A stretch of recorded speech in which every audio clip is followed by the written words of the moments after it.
Lawyer gaming. I need to turn on my light. Hold on.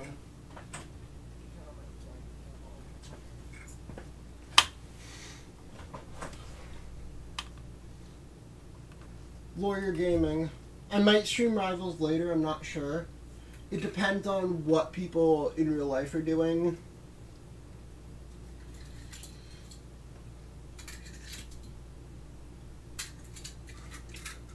I just wear this all the time now because I think it's, like, it's comfortable to wear. It gives me, like, gender euphoria. Also, I'm eating Altoids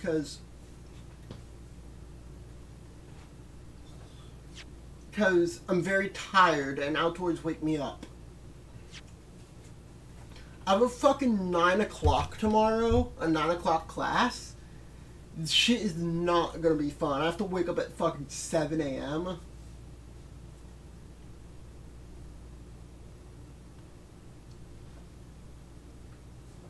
Oh boy. Gamers, not a big fan of that. Where's my controller?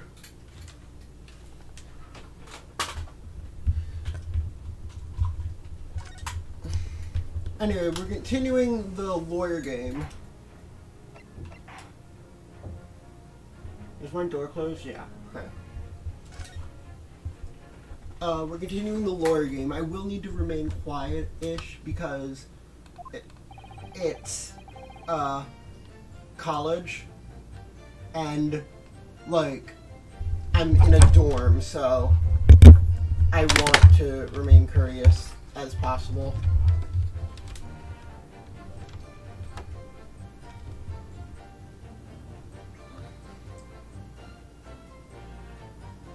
There's blood on both hands of the assailant. I distinctly remember that.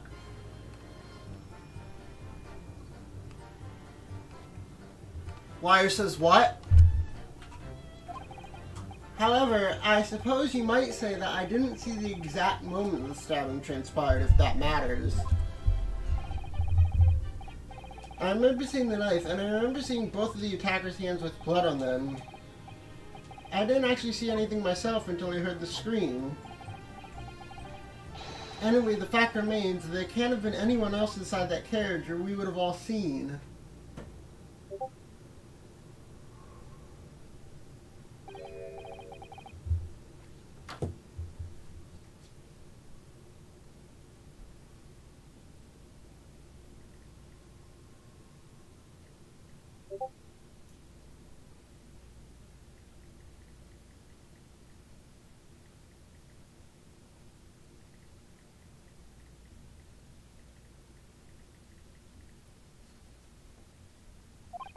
Lo and behold, and to the fact not one of you was witness to the crucial crime the moment it was perpetrated. There was no one else inside that carriage, and the man's hands were covered in blood.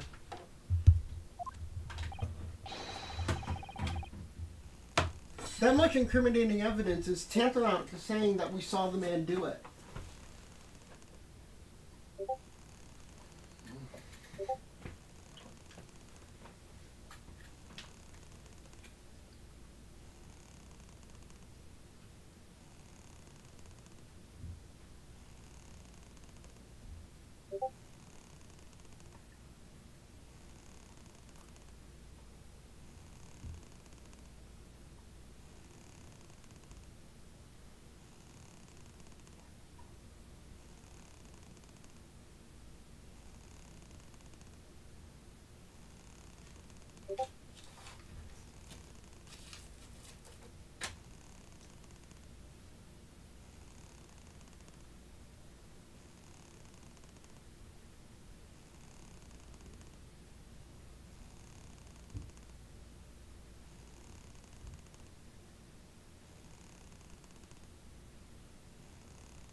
Fun sound effect.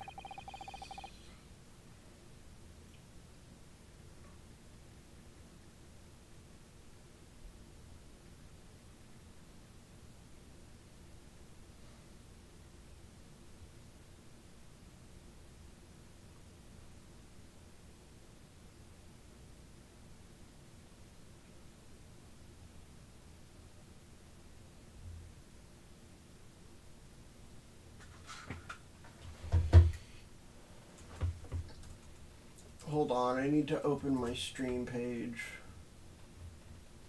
on this computer. On this pooter.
What is wrong with the connection on this computer, dog?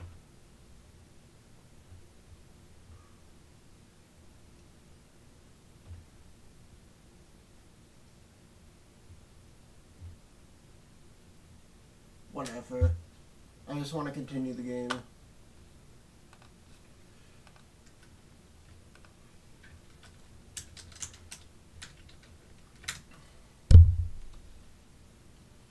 So the plan for the stream is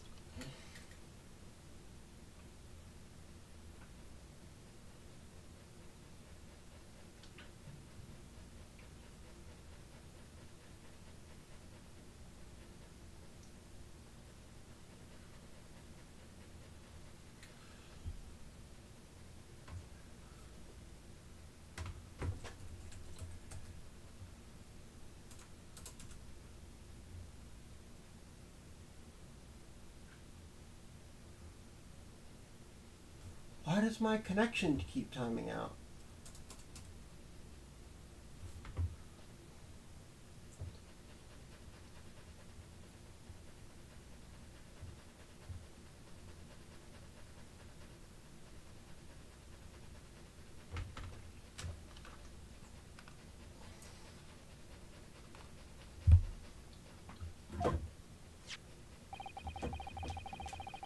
Let us examine the interior of the omnibus once more. The victim's fresh blood is clearly visible on the seat, corroborating the witness's accounts.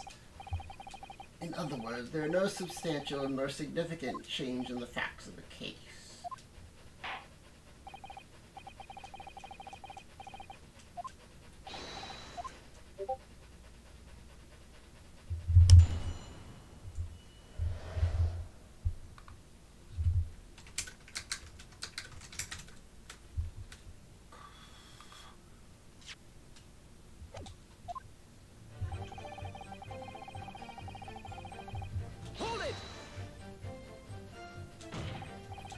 No, the evidence tells us otherwise. We have the gloves the defendant was wearing the night. I'm well aware of that, sir, but nevertheless, I know what I saw and I stand by it. The man had blood on both his hands.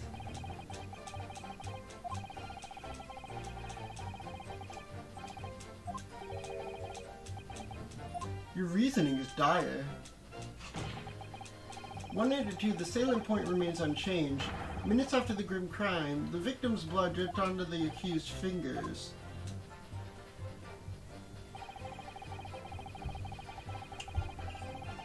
Hold it! Don't try to downplay this. Whether or not you saw the exact moment of the crime is a matter of fundamental importance, as well you know. But For crying out loud, we all know that no one else could have possibly done it. I was just trying to save us all some time.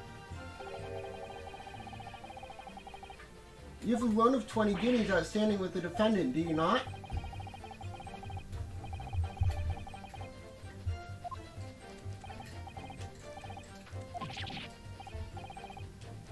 That's not entirely... I just lost a little guinea or 10 when I backed the wrong horse in the derby, that's all. I was gonna win it all back. There's a fixture this weekend that's a sure thing.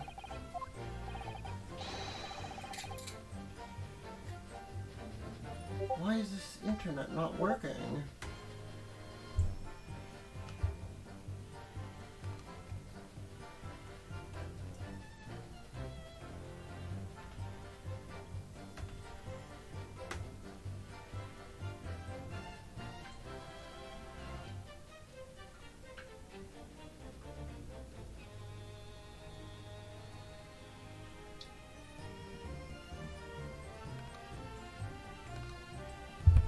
There you go. I'm a banker. No one bats an eye if I bother a little spending money for the weekend.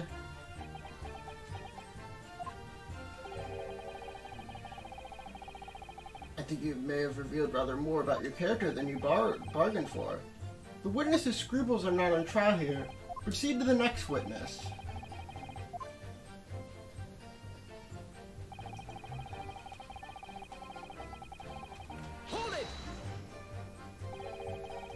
You definitely saw that too, blood on both hands. Yes, sir. I mean, I know what you're gonna say. Only one of Mr. McGilder's gloves have signs of blood on it. The thing is, as far as I remember, sir, when I looked down and saw Mr. McGilder sitting beside the other fellow, I don't believe he was wearing any gloves, sir.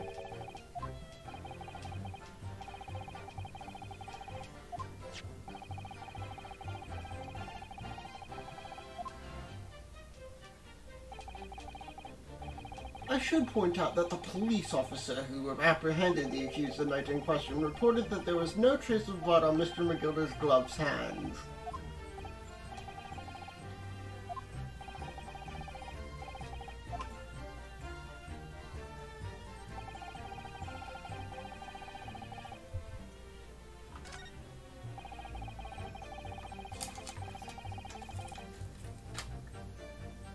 Then why...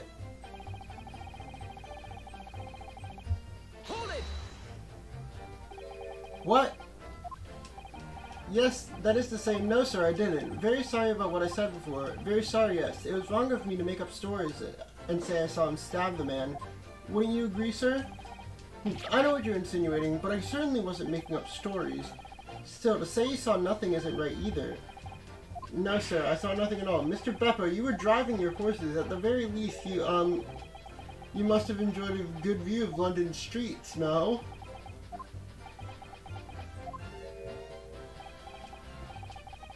Oh please, you didn't even see that? It was so cold that night. It was all I could do to keep from passing out.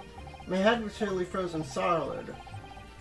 It would seem prudent to avoid travel on the last omnibus service of London's cold winter nights.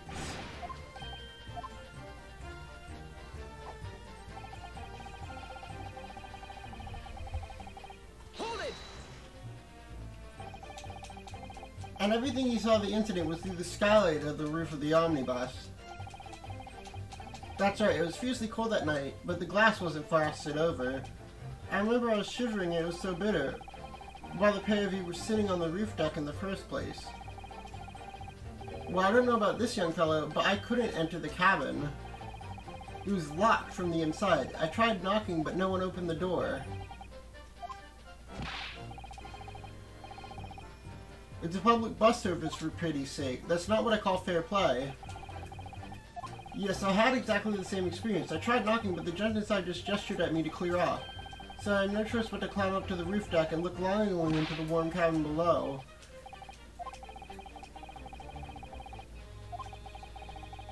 If there's anyone else in that cabin, I would have noticed. Unequivocal, I would say. I'm not sure about these two witnesses. Could they really have seen everything inside the cabin through the skylight?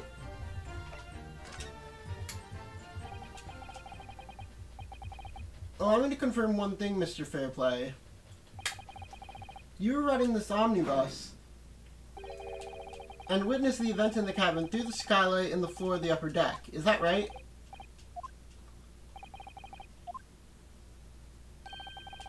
In that case, there's a portion of the cabin interior that would have been out of sight from you. Obviously, at this stage, we can't say for sure, but the possibility cannot be denied that at the time of the incident, there could have been another passenger in the enclosed cabin of the omnibus. Enough hypothetical meandering, my Nipponese friend. The prosecution demands that you substantiate your claims. After all, the scene of the crime is here in the flesh.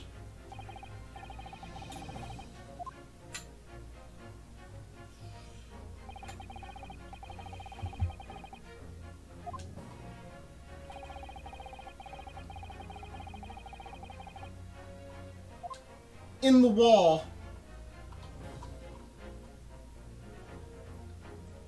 Take that! The music didn't stop. Objection!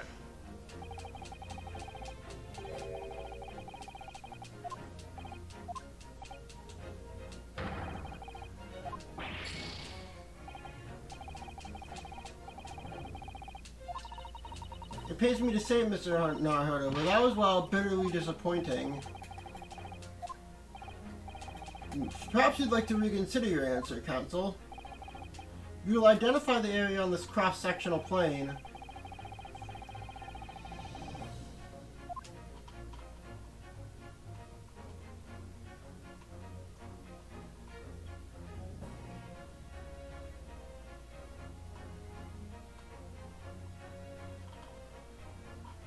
I have no idea.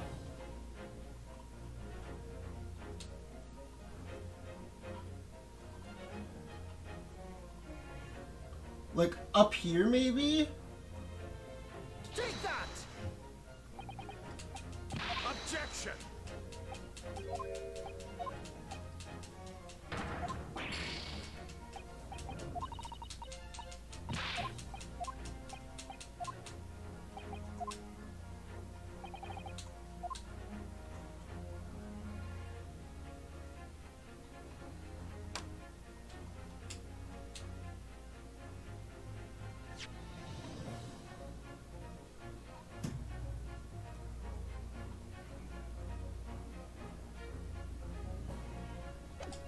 They must have been sitting back here, so...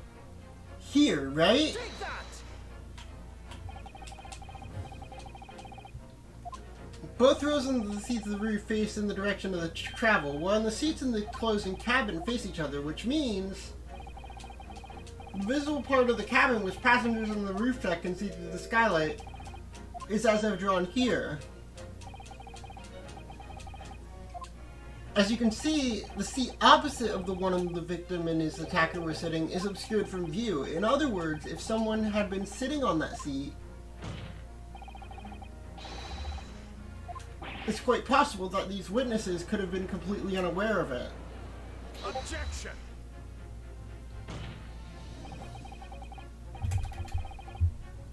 It's quite possible some phantom was sitting there. Hold on, I've got... Your Nipponese has...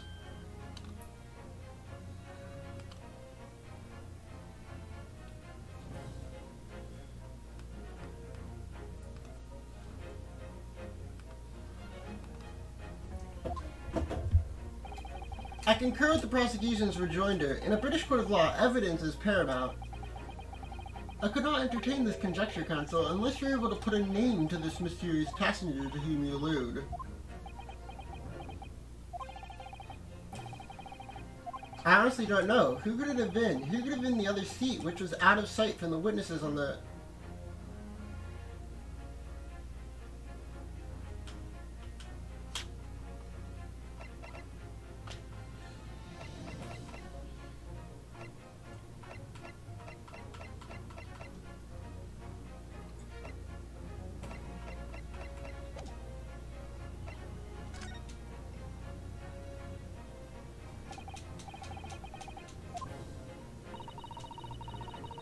But as a proud citizen of the Japanese Empire, you will look to the sky and walk on, making sure all signs of tears are gone. This isn't a case of going on, Miss Susato.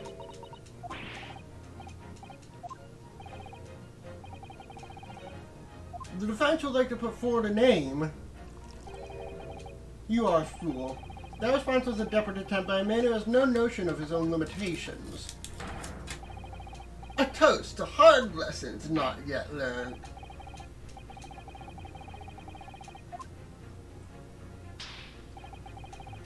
This could be it. This could be the chance I've been waiting for to turn the trial in my favor.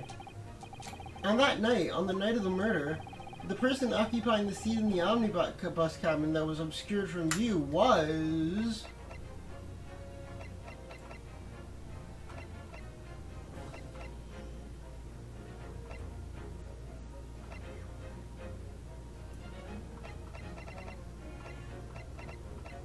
I honestly have no idea. He was up on the thing.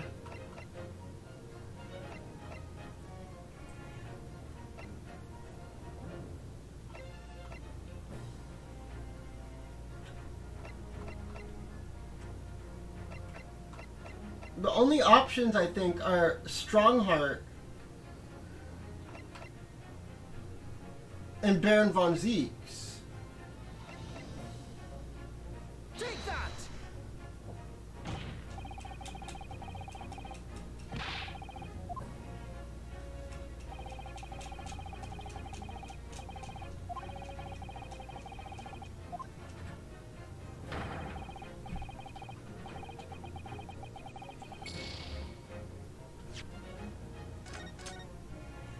I need to save.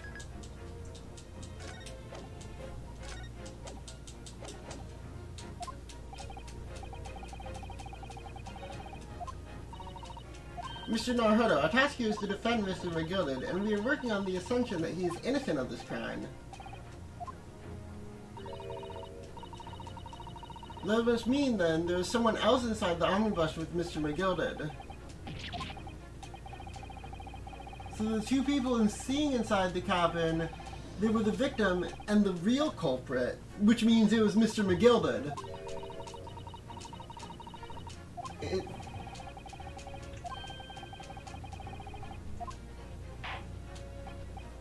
Okay, thanks for straight up telling me the answer, video game.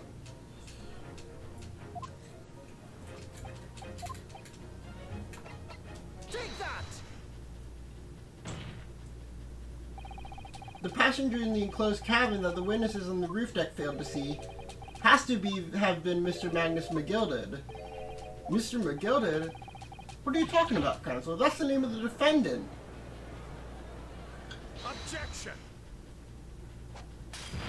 He's pissed. If I desecrate this chamber by smashing my hallowed chalice, do you forgive the courtesy? People talk of this. I see they use the terms ill-advisedly. Let me explain in terms even a student of an artless backwater, as you yourself may understand. The bloody scene unfolded. The victim and his assailant were sitting side by side. Multiple witnesses have attested to that fact. It's the very premises on which this case is built. That premise may be wrong. If the victim really was sitting beside Mr. McGilded, it creates an inconsistency that can't be reconciled in any way. The defendant's gloves. Both witnesses made the same testimony. They claimed there was blood on both hands of the person sitting next to the victim. Yet we know the truth to be otherwise. Only one glove.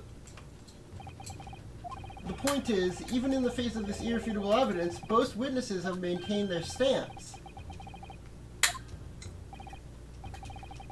They both adamantly swear that they clearly remember seeing blood on both hands of the assailant. In short, their memory of events is correct, and their testimony reveals the truth.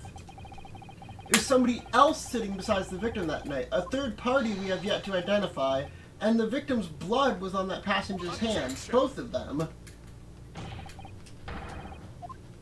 And who was this third party? Obviously, the true culprit.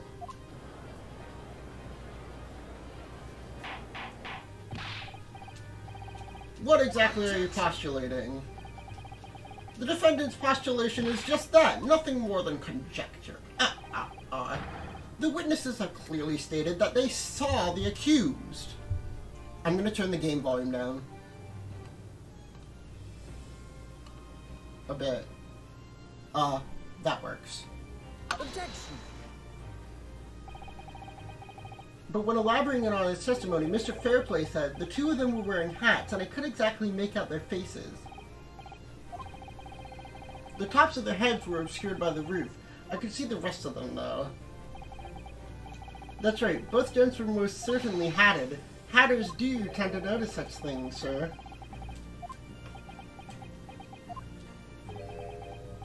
I'm afraid I don't remember. And you call yourself a hatter? The style of hat makes no difference. There was no third passenger in that cabin.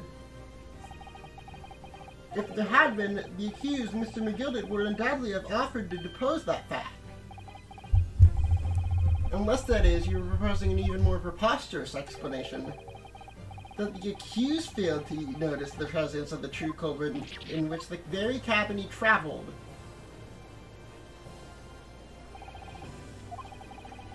He's right. If there was another person traveling in a closed cabin, it's inconceivable that Mr. McGilded would have been unaware of it.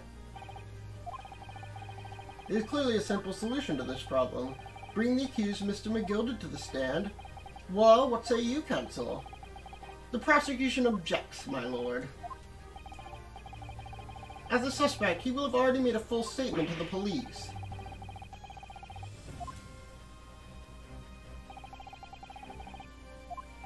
Magnus McGilded is no uneducated ruffian. If it turns out the man has been withholding information, you can be sure it would have been a most deliberate act.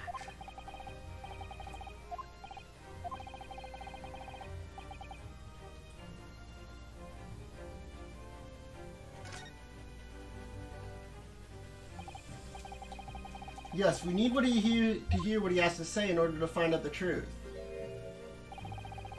The defense would like to call Mr. McGilded to the stand. In that case, I would like to hear the opinion of the jury. I need a little time to consider this. If you ask me, I think we should hear what Mr. McGilded has to say. Get the man out here, I say. It would be utterly illogical not to hear his testimony. When something needs doing, get it done. Hearing what the patron of my favorite little park has to say, oh yes, that would be lovely.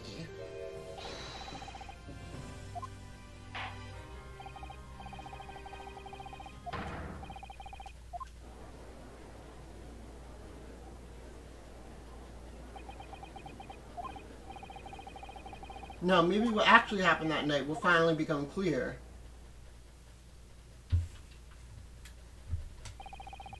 Let proceeding be resumed. Mr. McGilded, have you been listening to the discourse of the day? To be sure I have, my lord. There are now two matters in which the court desires to hear from you. The first is whether or not there was a third party with you in the omnibus cabin as proposed by the defense. The second is that such a person was be present. Why did you conceal that fact from police? Begad, no, it is not in my nature to hide anything at all. Just answer the questions, please. The truth of the matter is, I've been desperate about this all along. Do I tells you all, or keep me mouth shut? The fine fellow representing me is absolutely right. In the carriage on the night with myself and the other man, there was another passenger. Aye, and 'twas me who helped the little urchin get away after it all happened. You what?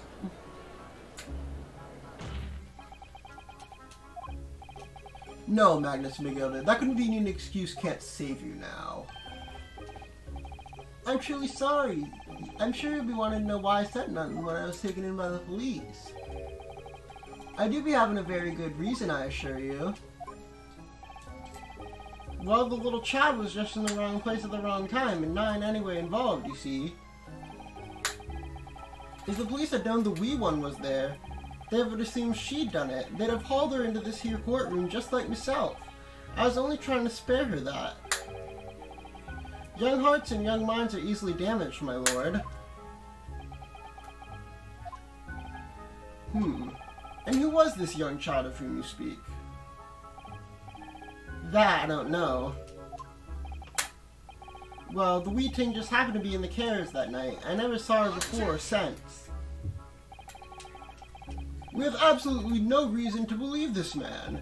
The prosecution calls for the witnesses' statements to be disregarded by the court.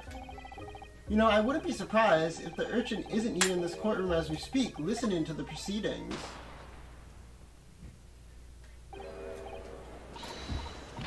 What?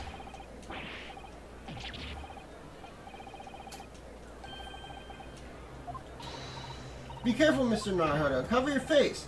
Bailiff, don't let the accused escape. Secure the omnibus.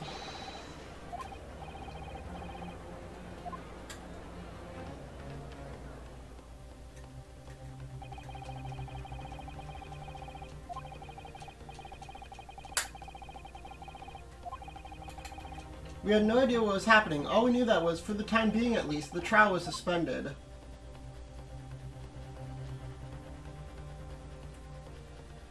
What the fuck?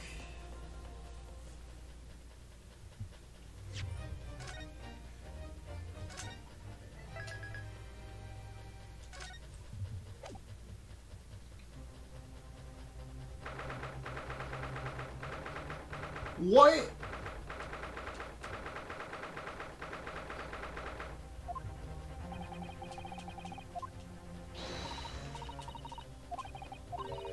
I was told it was an advanced form of smoke grenade, a type of exploding device that releases smoke. They're just making sure everything is safe now. I think this trial will start again before long.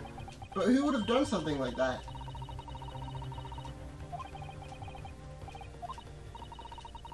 A young girl of around 15.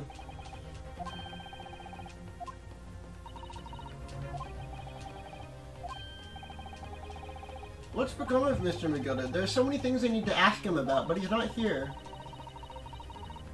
I think he's summoned the prosecutor's antechamber to answer questions, along with the young girl.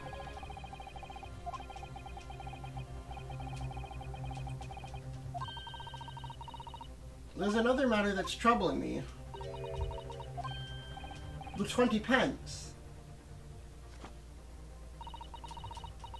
According to the coachman, Mr. Beppo, he took 4 passengers a night at a fare of 5 pence each. That comes to a total of 20 pence exactly. But now it seems that which means the figures don't seem to add up again.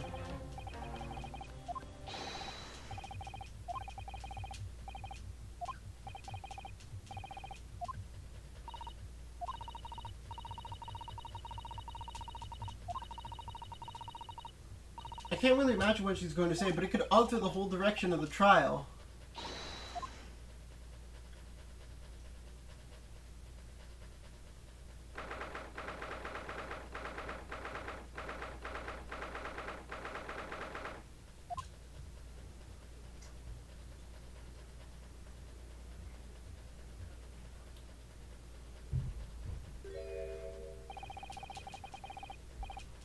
That's the young girl next to Mr. McGilda. She must have been the one who caused the disturbance before. Well, after that rather eventful recess, the court will now resume the trial of Agnes McGilda. Now, Lord Van Zieks. I believe you have established the cause of the smoke, which veiled proceedings earlier.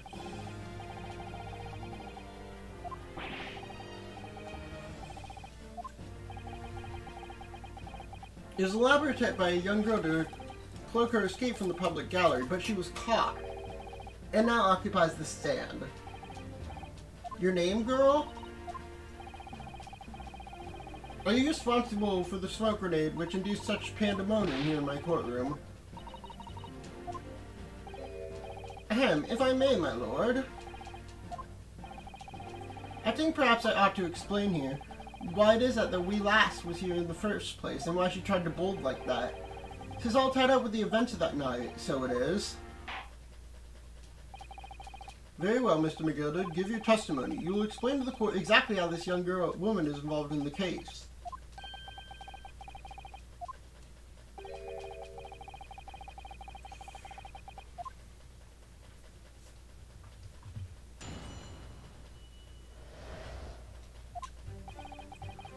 On the night in question, I took the back seat of the omnibus and promptly nodded off. Then Begora, a large thud and wee scream woke me up with a fair start. There was a fellow collapsed on the floor at my feet, so I sat him up on the seat across from me, and then I turned to find out where that scream had come from, and bless my soul, what did I find? There was a child in there, all curled up in a ball, hiding her wee self away.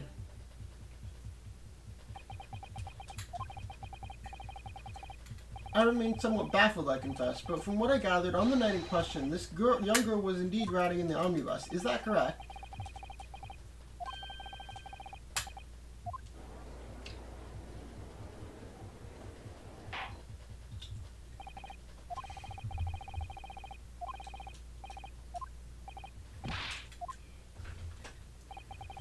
Or rather, no. I have no idea where to start.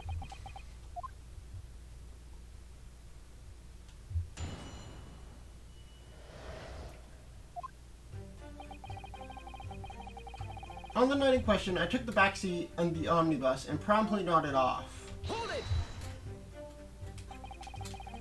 And when you first got in the omnibus, were there any other passengers already on board? There were not. The cabin was empty, and there was no one on the roof deck either. You were the first passenger, as it were. And that's why I took the backside as I did. 'Tis the most comfortable, so it is. 'Tis how you already described it earlier. I'm talking about the seat opposite the one in which the poor gentleman who was stabbed was sitting. Like I said, 'tis the most comfortable and where I feel most at ease. And of course, I enjoy gazing through the skylight from time to time as well.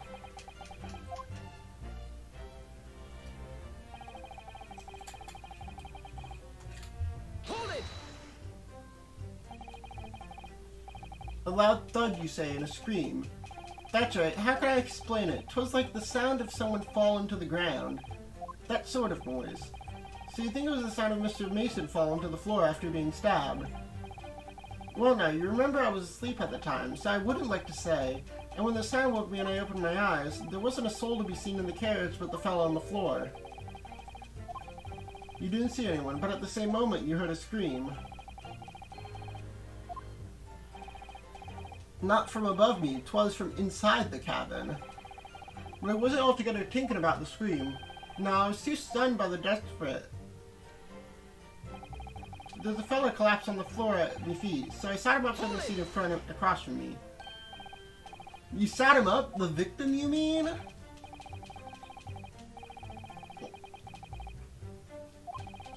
And you wouldn't leave a dead man just lying on the floor now, would you? 'Tis common courtesy, so it is. I find that a little hard to believe. I agree, because the blood, you would have gotten on both your hands. Any normal person, any upstanding member of London society, that is. Well now, as you know, I'm interpreting of a special line of business. The business of lending money at exorbitant rates of interest. Unfortunately, my lord, not everyone is thankful for the help I offer them, and some would even see me dead, so I do try, where at all possible, to avoid getting myself in a tangle with trouble. I was always intending to report it, so it was, only I had a mind to find out the whys and wherefores first. There are some details I wanted to understand before anyone else got to meddling. That wee scream I heard, for example. Wouldn't your good self do just the same?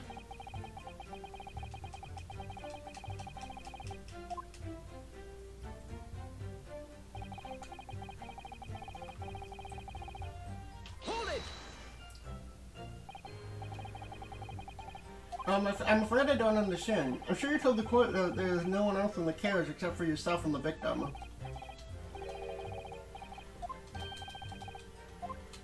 As far as I could see, 'tis a queer thing, the wee scream I heard as I woke up. It came from, if you'll excuse the vulgar expression, under me backside.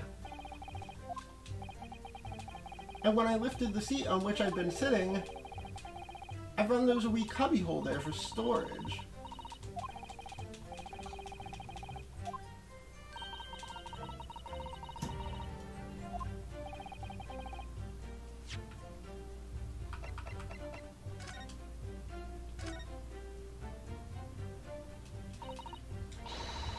Well, let's open the door and go inside, shall we? The scene of a murder. It's horrible.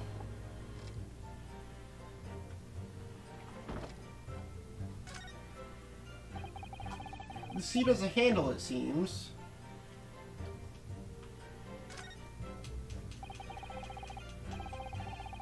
This is a storage compartment, but there's nothing in here. It's totally empty. Something doesn't seem right here, but I can't put my finger on what it is. Is it not large enough for a person?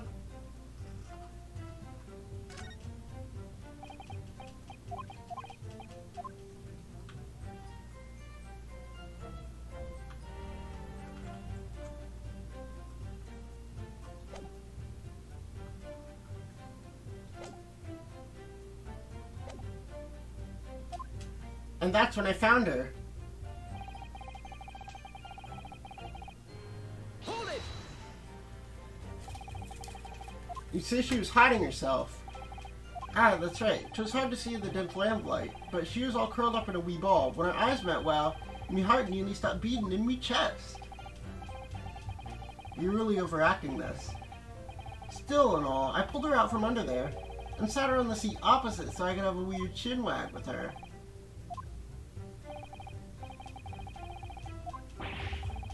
You said this young girl next to your corpse, sir. Well, as I'm sure I mentioned, a gentleman in my position can all too often find himself in mortal danger. So I needed to find out just who this urchin was, you see. But while I was in the middle of talking with her, I heard another scream, a fellow's voice this time. Presumably, that scream was Mr. First, who was sitting on the roof deck seats. Looking down from the skylight, he must have seen this young girl and the gentleman with the knife in his belly. In other words, the previous witnesses in fact did not see you, Mr. McGilda. What they believed to be yourself and the victim was actually the girl and the late Mr. Mason. I was sat at the back of the carriage, out of sight. It is certainly plausible the defendant is somewhat diminutive in stature and readily confused, perhaps, with this young girl. After that, of course, with the scream from the gentleman over us, the driver realized something was wrong and pulled up the horses. Thank you, I've heard enough. The event was explained as clear in my mind. However, at least one conundrum remains. Who is the girl? Her name is Gina Lestrade, my lord. She's a chancer, earns her crust among large crowds, relieving people of their purses. What's commonly called a pickpocket.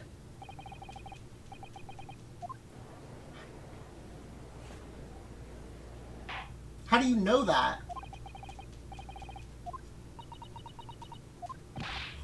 Miss Lestrade, you will answer the question. They let her bring that into court? Ah, the girl! She's gone! Open your eyes. I'm over here. What was the point in that little sidestep? I know what you lot are thinking. Grown-ups are all the same. This dirty little dipper, you say, slipped up and got caught on the job. She got herself backed into a corner, so she knifed the gent. Go on, that's what's in your head, is it not? This is a court of law. We're here to determine the truth, not cast...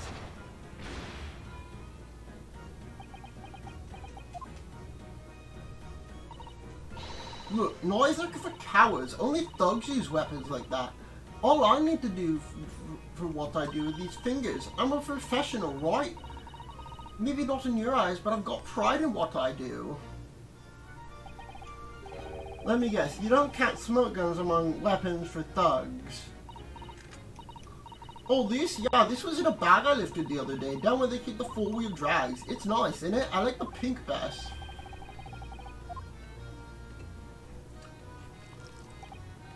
So, you admit that you were riding the omnibus on the night in question.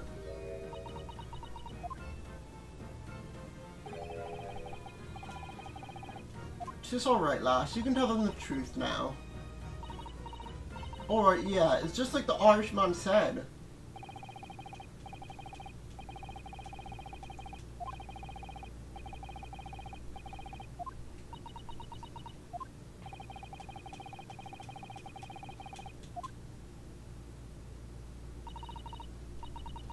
Alright, if I have to.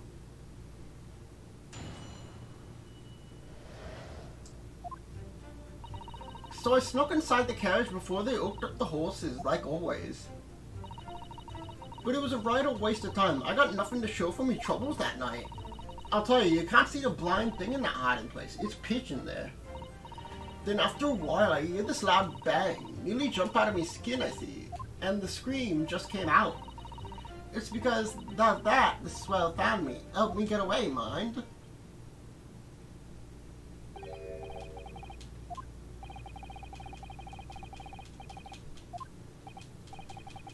Oh, to simplicity itself, my lord. She couldn't have possibly killed the other passenger. I knew that for a fact. As I'm sure I said before, sir. I was sitting right on top of the place she was hiding herself. I think a demonstration is called for.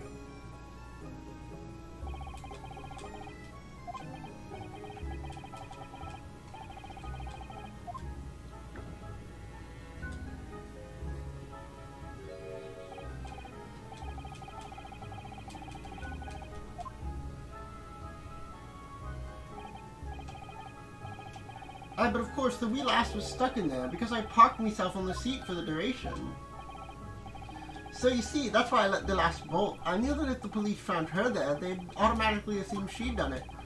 But I couldn't live with myself if a young life was ruined.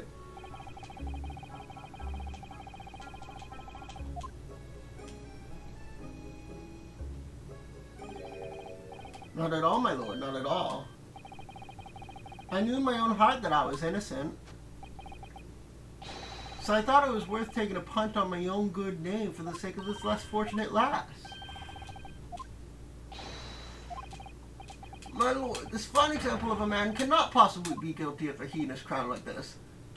I'm ashamed of myself for ever doubting you, sir. Let's go! They've gamified court. Now we're just trying to win by getting not guilty.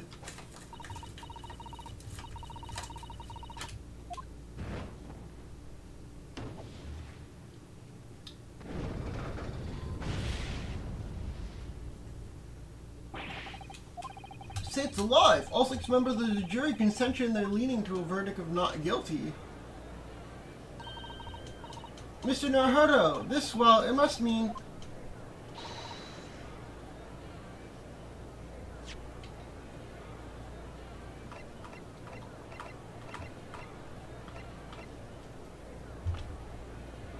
Why did you want me to defend you?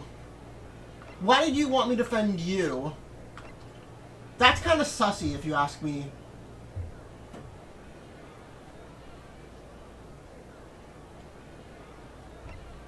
It's because you're rich and you're a member of the government, right? So you know that he's guilty, but you're making me defend him because he's rich and he donates to you. That's it, isn't it? We're gonna eat the rich. We've won? Are you sure? What? If the sight of my iron-haired Wellington offends, pray do forgive the discourtesy. This really is a consummated example of the one monumental flaw in British judicial practices. Where evidence of reasoning should be paramount, emotion rules the day. The witness's latest statement gives us a clear insight into his true nature. Oh no, I don't doubt you on this. Do you really think Scotland Yard would have made such a glaring omission? After the incident, the omnibus was comprehensively searched by officers of the police. Obviously, the interior of the cubbyhole, as witnesses put it, was included in their investigation. The compartment of the posterior seat was full of the coachman's belongings. It's noted in black and white here in the police report. The evidence has been tampered with. In order to corroborate Mr. McGood's story, someone has unlawfully removed everything from under the seat.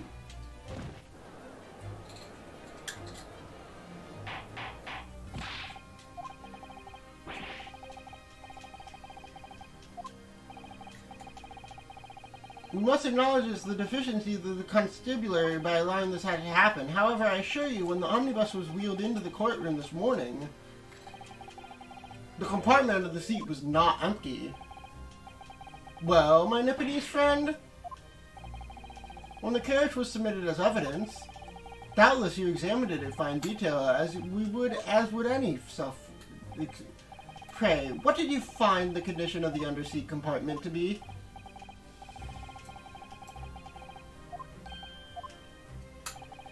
Go ahead. You tell the court now, fella. How this is all an elaborate excuse by the desperate Lord Van Zeeks. Well, counsel, do you have something to say on this matter? How am I supposed to answer? What can I say about the state of that little compartment of the seat in the omnibus?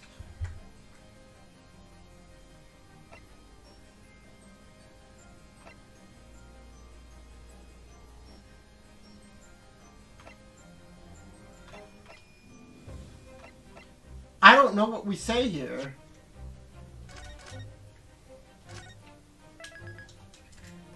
What's the play here?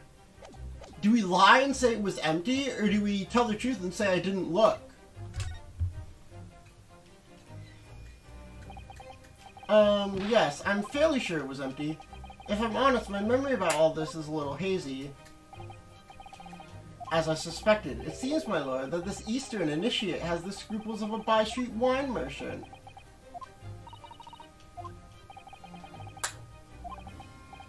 Perfect! 'Tis why the fellow has represented me, after all. He knows just what to say, does he not? Well now, it seems the argument is moot, and the truth of the matter is there for you all to see, after all. That their cubbyhole under the seat is as empty as the devil's heart, so it is. Why? Why do I feel like something's not right here? I should like the jury to weigh in on the matter, I think. That compartment is designed to house equipment used to maintain the smooth running of the carriage. The guild's rules state that omnibuses should be fully equipped at all times, so it certainly would have been empty on the night in question. Beppo isn't that irresponsible. That money-lensing fluncer and the pick purse are lying! No!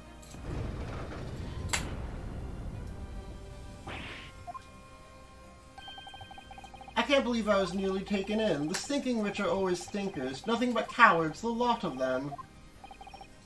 It's a trick. Of course it's a trick.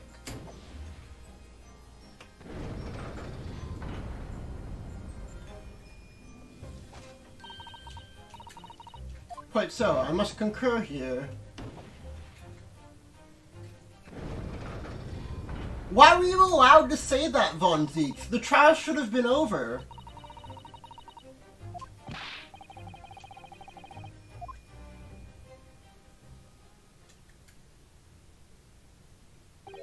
My lord, I humbly exhibit the scales of justice. Clearly, a verdict of not guilty at this time would be wholly inappropriate.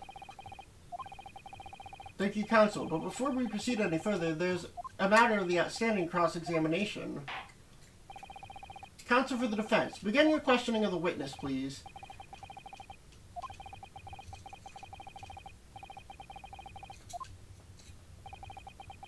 The Reaper of the Bailey is at work, it would seem. I had one! Bitch! So I snuck inside the carriage before they hooked up the horses, just like always. So you were already in the omnibus before it even set off on its run. Well, yeah, what's the point of spending a Joey to make a few bob, eh? That's a real idea, innit?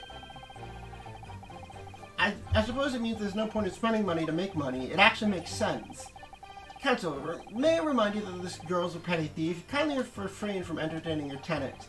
Well, that does clear up the little mystery of the fares and all. 4 paying passengers at 5 pence apiece, making 20, and 1 little scapegrace ran for free.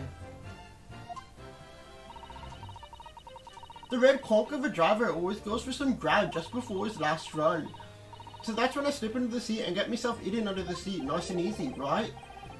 Well, your hiding place is a storage compartment full of equipment for the coach, no?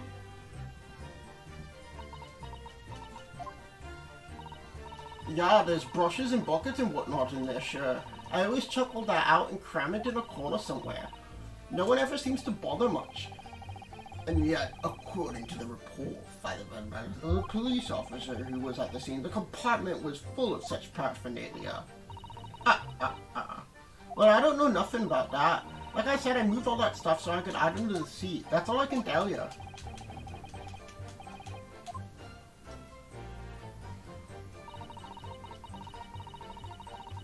Hold it! A waste of time? Why is that? Well, most nights I'm on my own in this in the god permit, at least some of the time.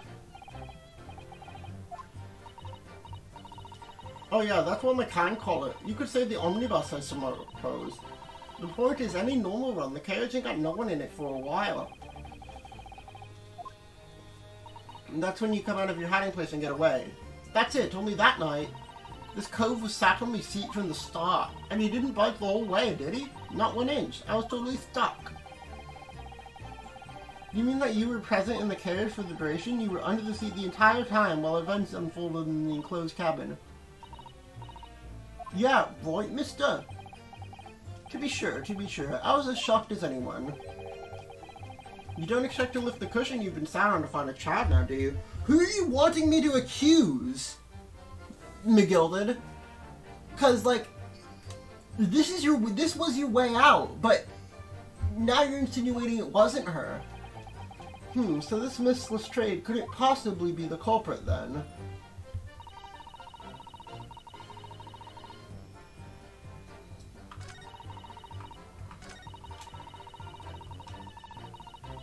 Hold it!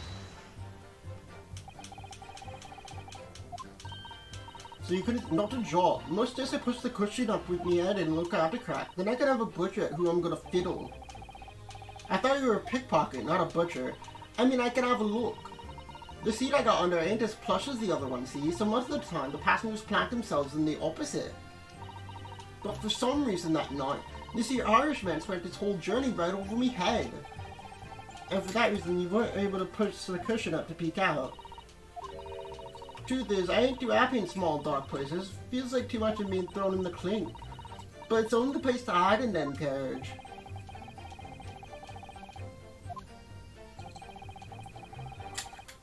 I said there's some reason she's not letting on, thanks to her demeanor. So anyway, I'm a bit scared, but I just...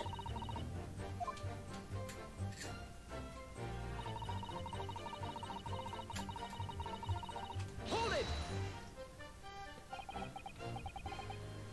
When you say a loud bang, do you mean the sound of someone falling to the floor?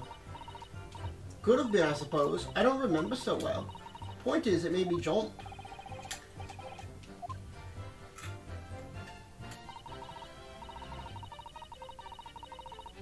But then why didn't the driver look at the first scream? Why did he only look at the second scream?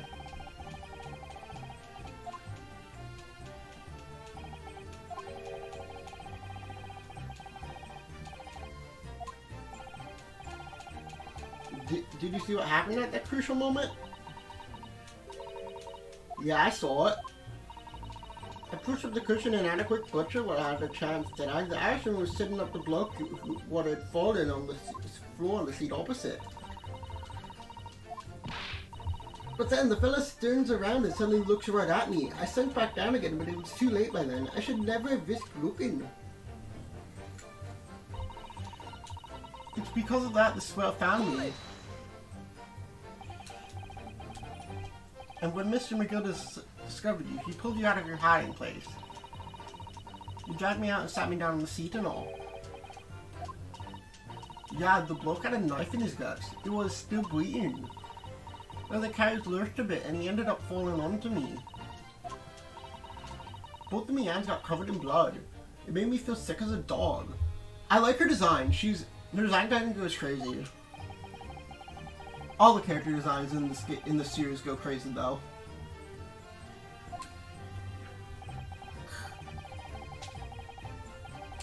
And I believe you talked with Mr. McGilded.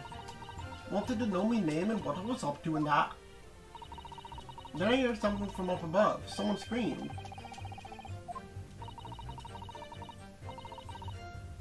Oh my god! His name was a spoiler. Lady first. Because he saw a lady. And the Sea Irishman says to me, "Get back under the sea. I'll see to it that you get away later." All 6 members of the jury had decided that the defendant was innocent for one brief shining moment, yes. One shining moment. It's still clear that they're unsure. If we could find some conclusive piece of evidence among this new testimony.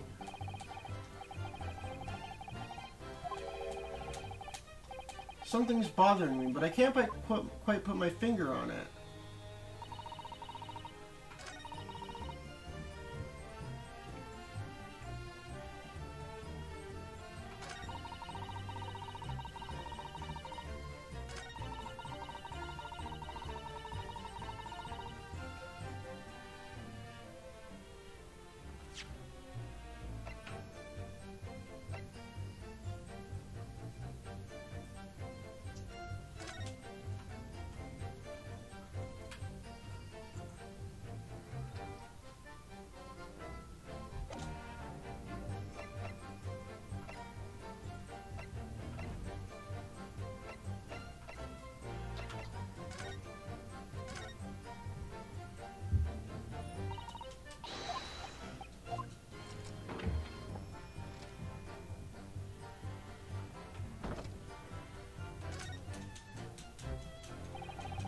There's blood that's soaked into the sea. The victims, obviously.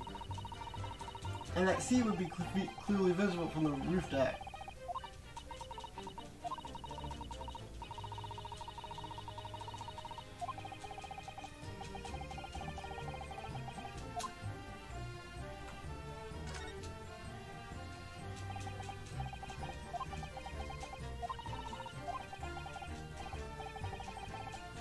This blood stain's so obvious, and yet Van Zeek's made no mention of it. Why do I have such a bad feeling about this? Are we buying it on his trap?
Wait!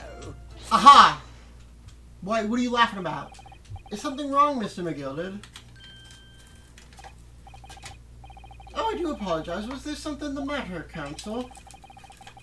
I was just wondering, Miss Lestrade's last comment made something recur to you, perhaps. You seem to be thinking something to yourself.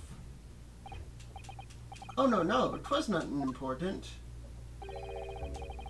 I was feeling bad for the poor lasses. I remember feeling desperate myself as a young lad shut up in the dark. 'Twas terrifying, so it was. What? Why'd you just drop that admission and move on? No.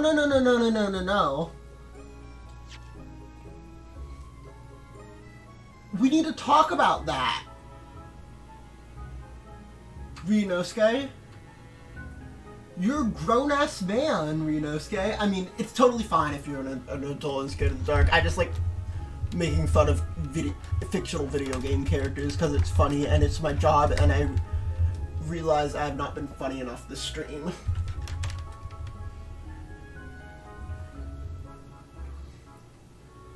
I need to be funnier.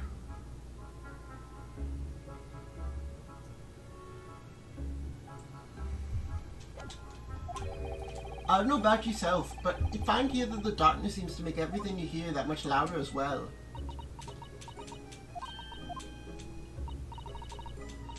Yeah, I suppose it does, maybe. Mr. Stray, did you hear anything that night? Anything? An unusual noise, perhaps? Nah, not really. All I could hear was the Irishman snoring.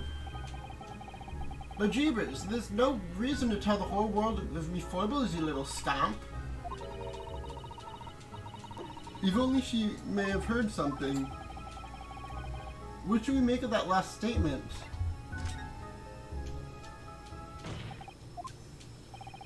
My lord, I believe the statement just made by the witness is profoundly important. Profoundly important, but all she said is that she heard nothing. Yes, which is the profoundly important point. I'm almost sure of it.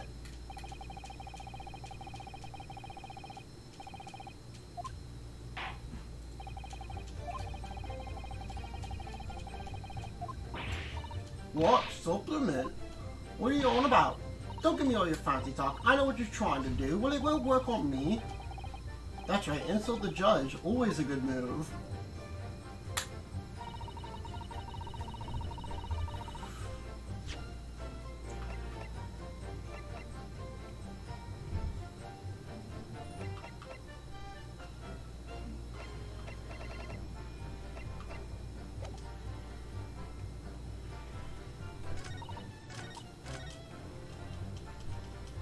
What do you have to say?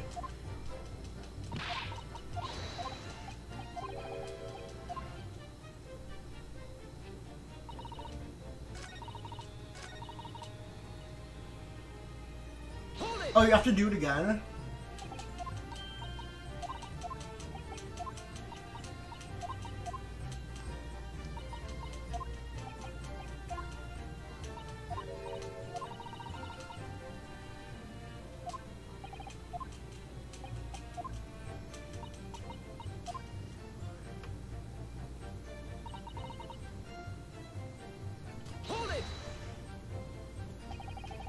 So you were trained to hear what was happening the entire time, since the moment you hid yourself. Not exactly, no. Well, there's no one in the cabin to start with. I could just push the cushion up and have a butcher to see what was what. But then when I saw the swell getting on, I got my head down so he didn't notice me. And Mr. McGill sat on the seat under which you were hiding, correct? Yeah, would you Adam and Eve it, yeah? What's a mug? So then all I could do was listen. I was waiting to jump out of there as soon as I told him to leave, see. But would he? Not likely.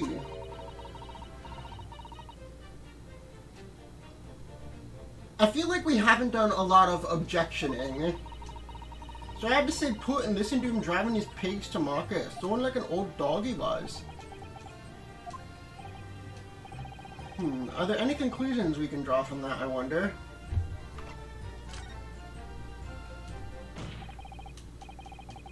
Mr. Trade, what you just told the court is clearly at odds with the facts.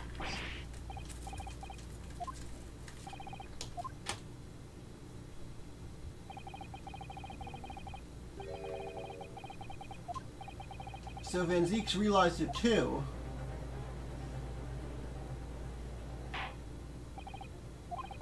Counsel, I must insist you boast through your frames with clear evidence, or some complicit party's name at very least. I expect you to demonstrate the alleged contradiction to the court.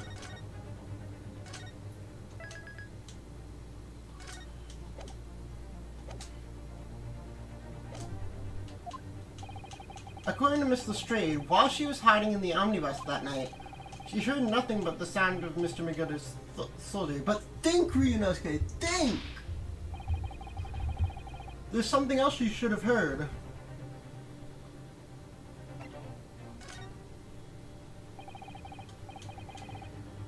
The scream.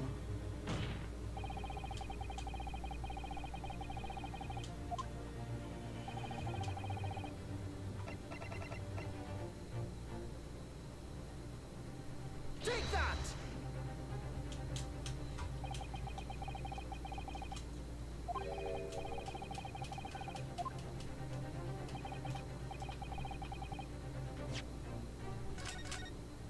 The scream.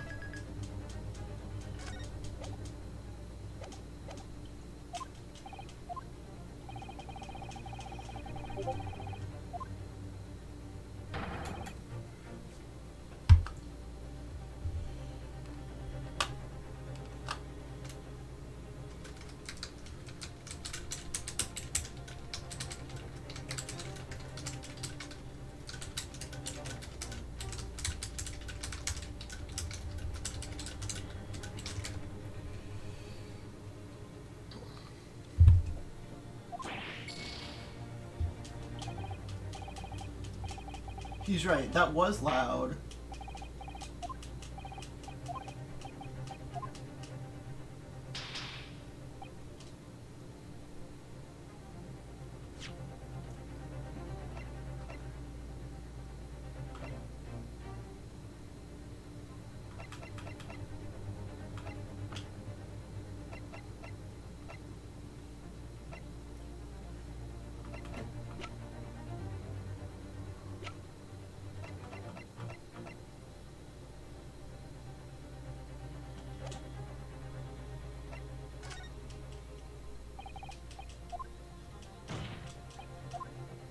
Him helping the man sit up.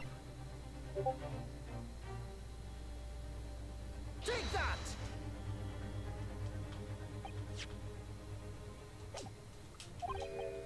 Damn it. We're dead.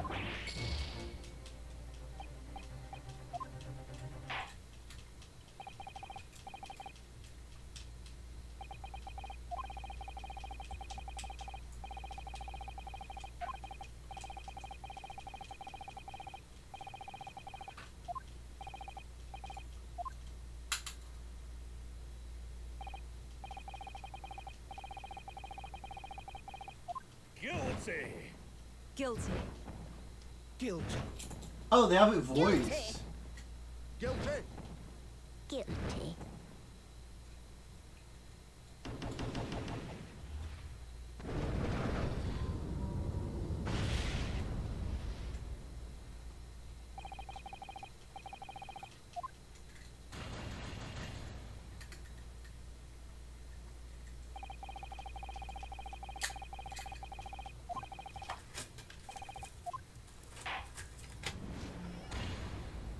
Owl nerd.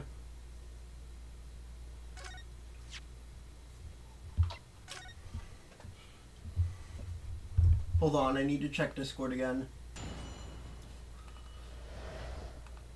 What the girl saw.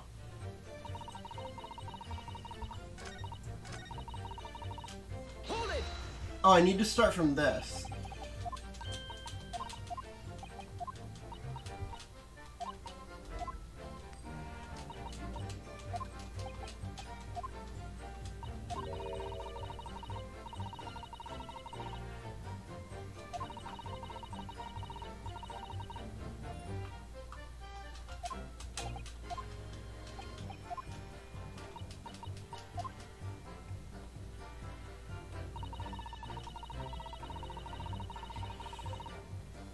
The loud bang.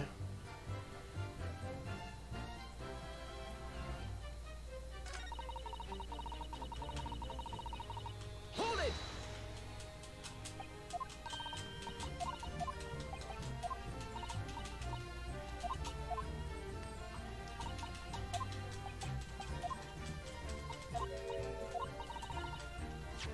I'm gonna load the game from where we were, so we don't have to replay all that.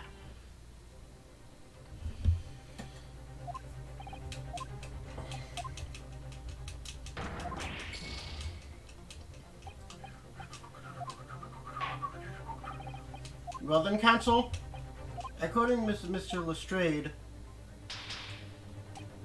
there's something else you should have heard.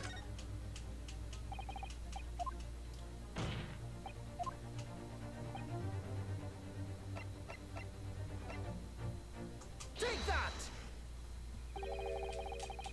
Dice-fried Mason.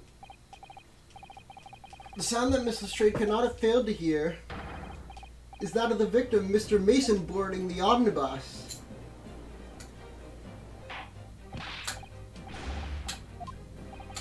Mr. Lestrade, allow me to confirm something. You claimed earlier that you were the first person on board the omnibus. Is that correct? Yeah, of course I was. I got on while the driver was in the pub, didn't I? And the next person aboard the omnibus was Mr. McGilded.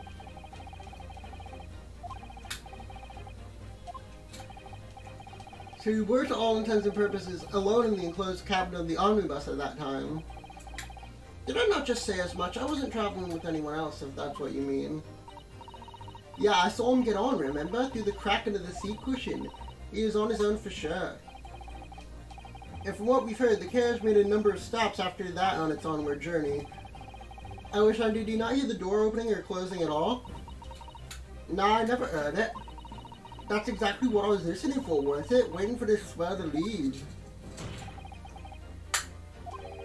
In which case, how and when did the victim end up in the carriage? We know that the victim collapsed inside the enclosed cabin of the omnibus. Therefore, Mrs. Strade's statement about what she did and did not shear is at odds with the facts. Yes, this petty thief statement was clearly flawed. Yes, he knew. He knew all too well that there was an inconsistency in Miss Lestrange's statement. It would seem in words of thanks are in order for my learned friend. You have demonstrated matters impeccably. This witness and her colorful statements are entirely unreliable. Her words are convenient untruths, nothing more.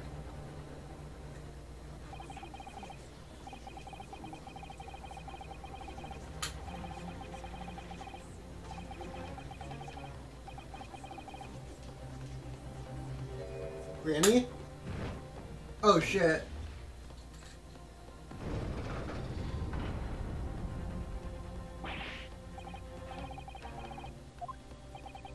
I didn't want to judge the dear little mite just because she has some rather naughty ways. But I must say,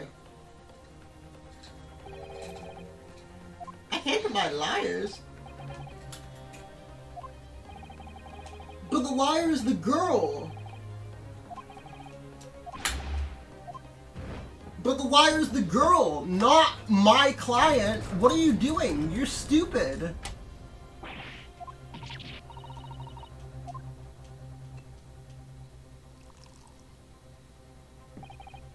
Well, your consideration for others is refreshing, my Nipponese friend. To the considerable troubles you have spared me.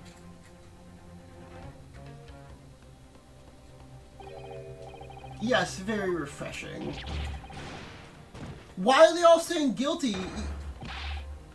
What are you playing at? Have you forgotten for you working for, you useless Eastern Everton? This is carnage. It's perfect. Juror number 2 is the only one left. Mr. Naruto, the way this is going, if we can't find some new way to convince everyone, the judge will rule and we'll have lost.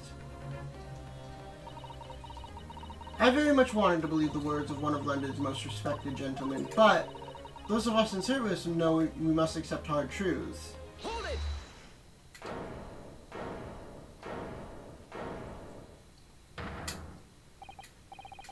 Yes, the witness's last testimony is, however,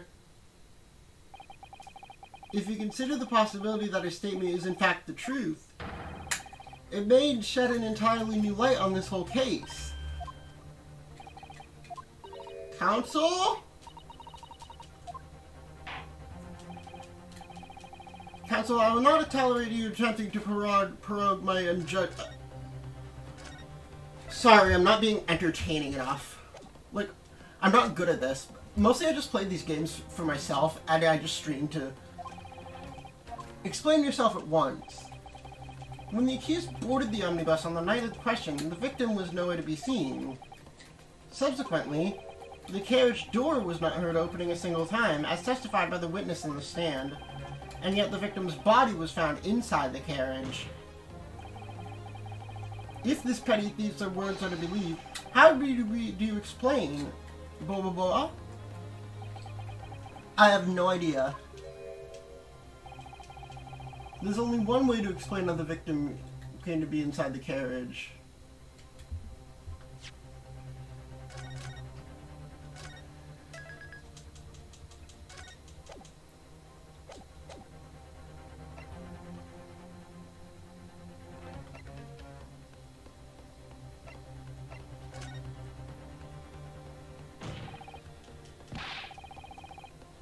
Objection!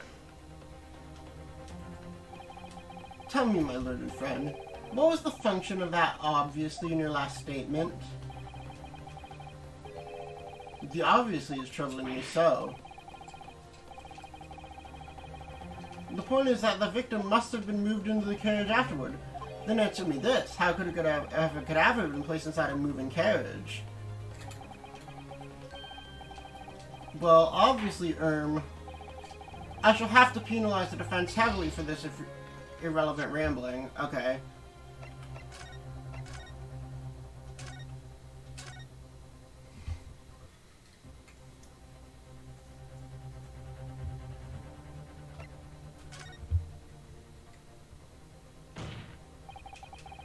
If the door wasn't opened even once, the only explanation is that the victim entered through the enclosed cabin some other way. I wondered what new fantasy you would come up with in your blind panic. But behold, the omnibus is here for all to see. Does the skylight open? Only one side of the enclosed cabin is furnished with a door. The other has only windows. Fixed windows we cannot possibly open. In short, there is no entrance to the cabin other than the door. But there could be. There's one possibility you haven't considered. One other way inside that isn't the door. Another opening, the use of which allowed the victim to appear in the enclosed cabin. Why are you so pissed, Mr. McGilded?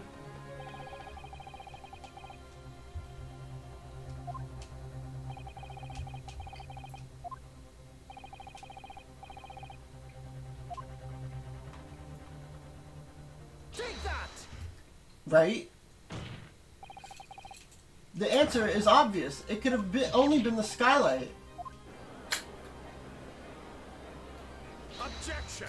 Which means those two are in on it. Your ludicrous proposal almost has me lost for words. However, the skylight may be large enough for a person to pass through. So you claim, but do you have any evidence to support your adulterated theory? Both of them, they claim to have heard a loud thud, such as the noise made by someone falling to the floor. Yes, which has already been explained as the sound of the victim falling from his seat after being assaulted by the dagger. Would a man slipping from the seat onto the floor really made of such a loud noise as the witnesses describe? A noise loud enough to cause Miss Lestrade to let out an involuntary cry, in fact. Perhaps the moment that the victim... So does the hand slamming and like the poses just run in the family? No, let me rephrase that. The victim didn't enter the cabin as such. He Objection! fell into it. You're now suggesting that the victim fell from the skylight into the cabin. That's simply impossible. Because if the victim had fallen inside through the skylight, as you say, the passengers on the roof deck would have seen it happen. And yet not one person made mention of such events in their testimony. Well, yes, that's true, but...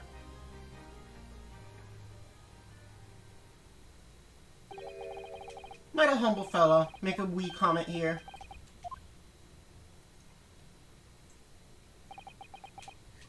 To be sure now, the two fellows who were sat on the roof that testified before said nothing of the victim falling through the skylight. But it seems to me, my lord, that 'tis not so much of a case of them not saying, but... Aye. It's a case of them being unable to say. I think perhaps the two fellows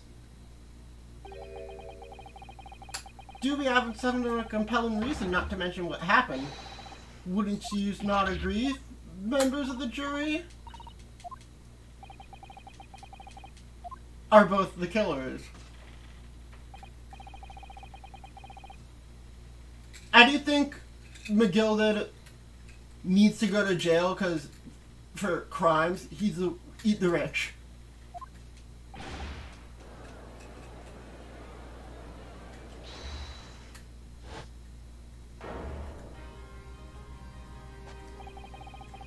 So what exactly are you insinuating here, you blitherer?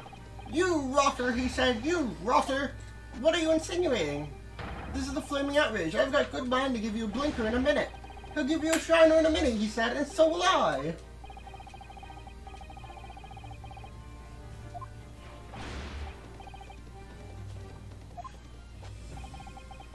Suggesting that someone like me could have stabbed that man in the guts, it's a disgrace, it's scandalous.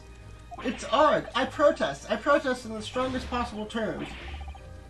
That's right, I protest too, you rotten scoundrel.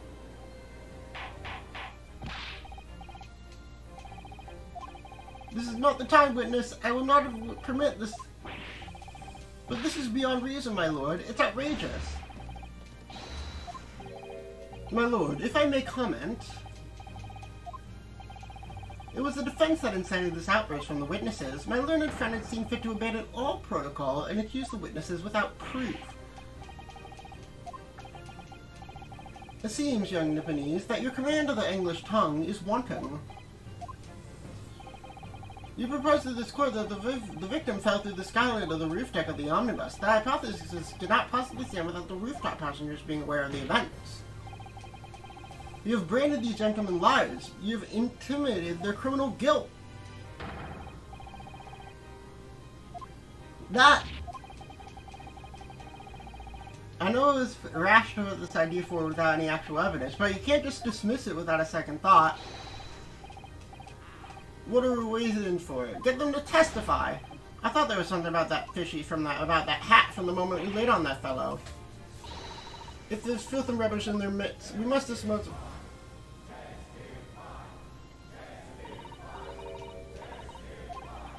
The spectators in the public gallery they're in a complete frenzy. Mr. Fairplay and Mr. First, you will take the stand again and make a formal testimony in reference to the indictment brought by the defense.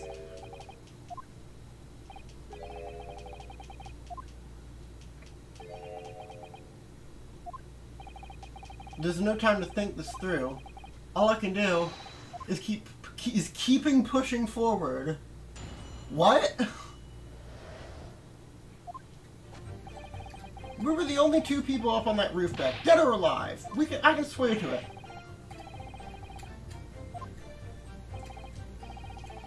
In many cases, neither of us know the first thing about the victim. We had no reason to kill the man. The skylight was shut the entire time and couldn't have possibly opened it. If you're sure the victim had fell through the skylight, where's your proof? I have the proof. I just don't know how to say it.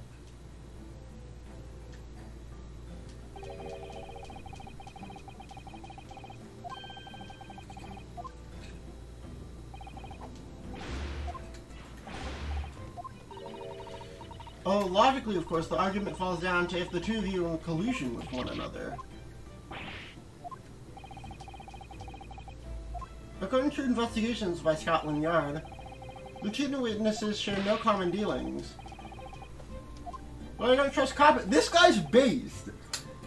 Juror number 3 is my favorite character. Something doesn't feel right here. The trial is going in our favor, really, so why do I feel so uneasy?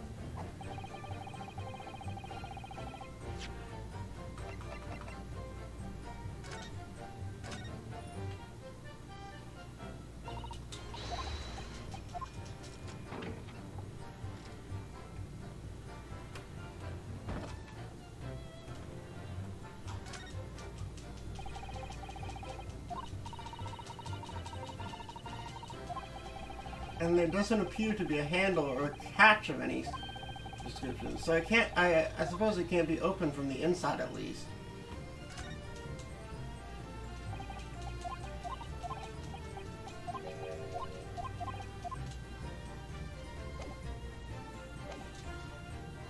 Objection.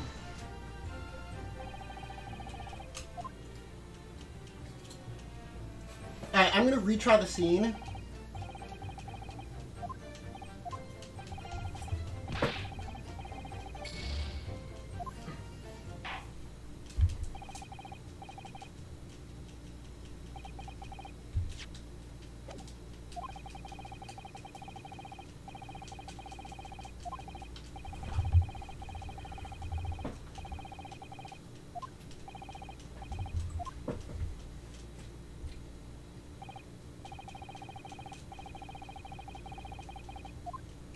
Guilty. Guilty. Guilty. Guilty. Guilty. Guilty. Guilty.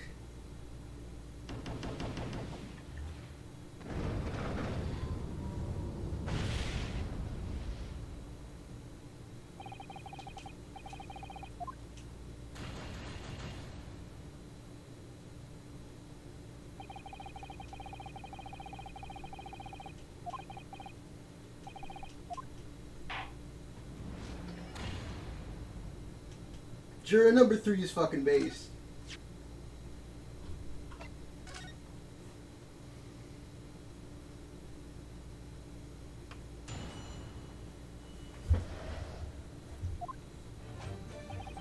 Hold it! So at no time did the victim, Mr. Mason, climb up to join you on the roof deck. No question about it, he said, none at all. But yes, of course, I remember seeing them both. I saw the victim inside the closed cabin talking with this man here. Do you mean, my lord? At the risk of repeating myself, I boarded the omnibus alone and nodded off inside almost immediately. Let me stop you there, fella, and ask, do you have any evidence at all? 'Tis all about evidence in the courts these days, so it is. You do well to remember that. Ugh, I saw you with my own eyes! This was going so well. Hold it! Well, it was on that final run of the omnibus, past 10 o'clock in the evening. It certainly would have been quite dark, perhaps too dark to see clearly. Is this some kind of joke, you said? Or perhaps because of the snow, right? Because one of you either felt... Are you fair dinkum, sir? Are you serious, sir? That's what he said. I'd give you the keys to the vault if you could fall asleep in that bitter cold. And even if you did manage it, your eyelids would freeze shut and you'd never open them again. It was extreme, and we had to put it up with it because this man locked the door. Any true gent would have unlocked it. I'm dreadfully sorry about that, young fella, but you see, I was away with the fairies and didn't hear you at all.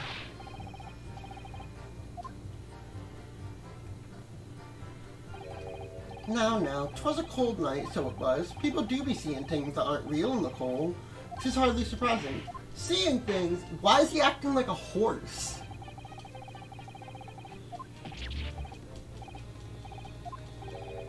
Don't take it personally now, lad. If I'm a suspect in this case, then 'tis only fair that you and the other fiend are too. Open and free competition is what a capitalist society... No, it's not. No, it's not. That's just what they want you to think. True! True!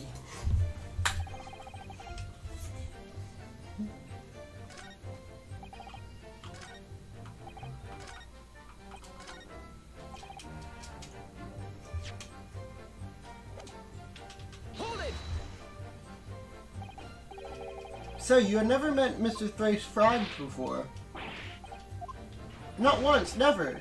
He never met the man before, he said. And you, Mr. First, had no prior dealings with the victim either. That's right, sir. Halters don't have to do much with brickmakers, to be perfectly honest, sir. Well, no. Excuse me. Mr. McGilded! Desk counsel, what can I be doing you for? Did the witness's last statement give you pause for thought somehow? Not the remotest connection? Is that right now? I wonder.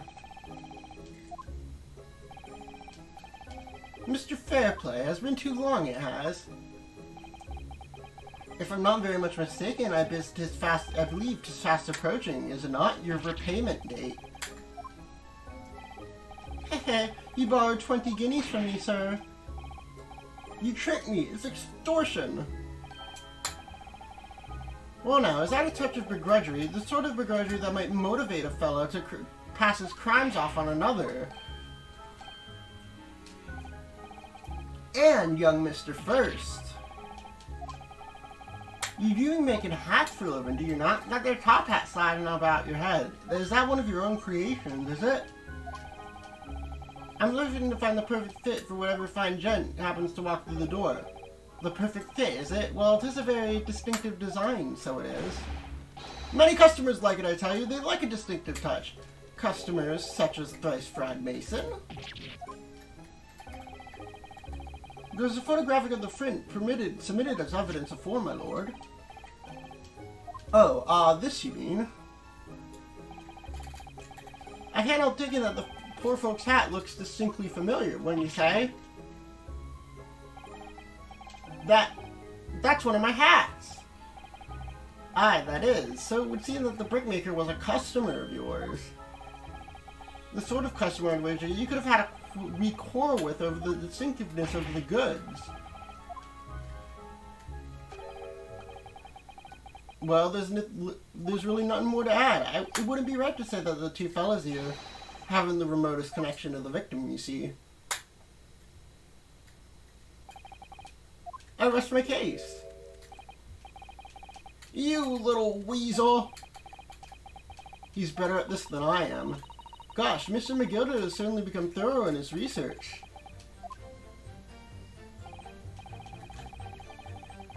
Please, don't let me little interruptions. What? That was an achievement?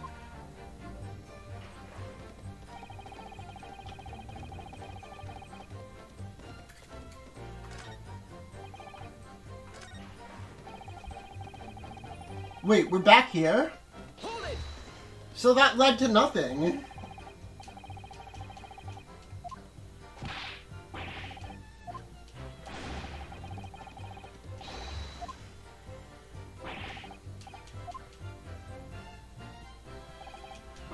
You see, it's shut fast now, just like it was in the night. You could have shut it again. So it is. Of course, a fellow the size of Mr. Mason could likely break right through it and all. Just looking at the size of the thing. The size of the thing means nothing. Not on its own. Let's consider the bigger picture here, shall we? Let's stop biting our cane, shall we? I was riding the omnibus on another occasion when, I broke wind, loudly. This is an unexpected confession, Mr. First. I just mean to say, well, the point is, I tried to open the skylight, you see. But just by luck, I couldn't make it budge. The stench was terrible. Everyone was looking daggers at me, sir.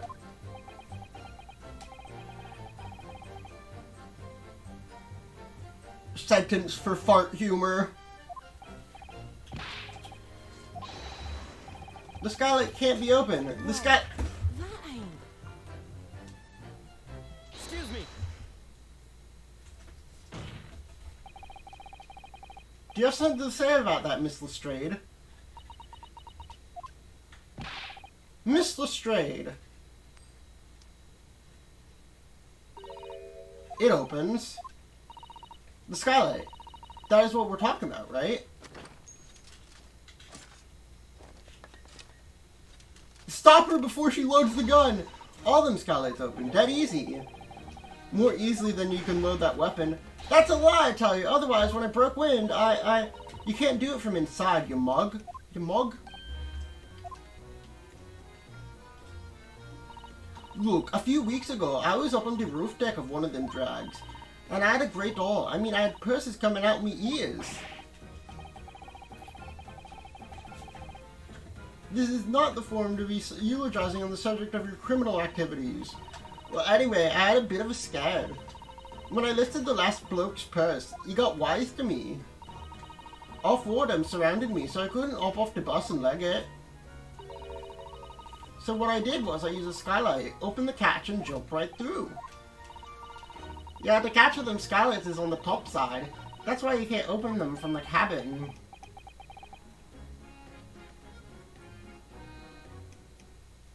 The skylight opens from the roof deck. Bailiff, climb to the roof of the omnibus and verify the witness's claims.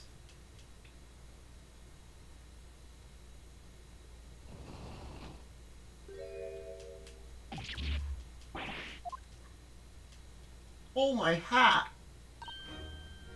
See? Order! So it appears that the street girl statement is quite true. I don't believe it. The skylight opens, and from the roof deck. Mr. Naruhodo, this could be the clue that we're looking for. Well, counsel for the defense, please continue with your cross-examination.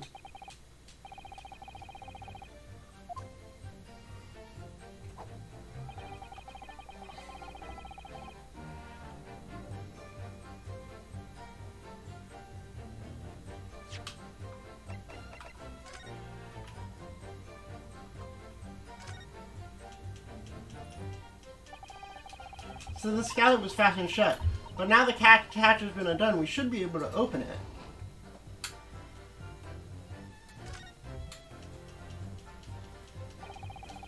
You can certainly see inside the carriage through the opening, that's for sure. And there's a lamp in the enclosed cabin, so I'm sure the witnesses would have been able to see quite clearly. That's not good for us.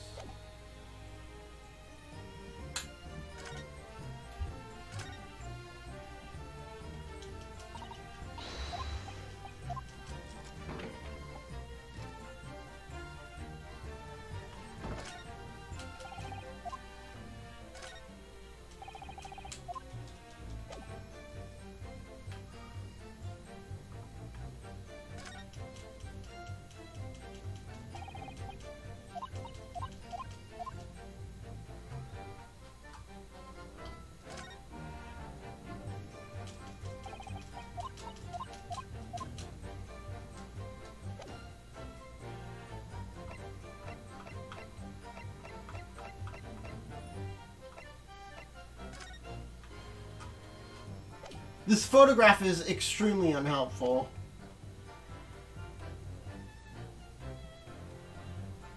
Hold it!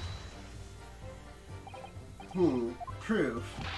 That's right, I demand to hear it. Or you call us both... As it stands at the moment, there's no hard evidence that incriminates yourself. I believe we're very much in the same position as one another here. If I don't crack this case soon, it'll crack his teeth. I wonder if these two men really were involved in some way. I couldn't say. I don't know anything about them, do I? Although by the same token, I don't really know anything about Mr. McGilded. It's so hard to know what to believe here.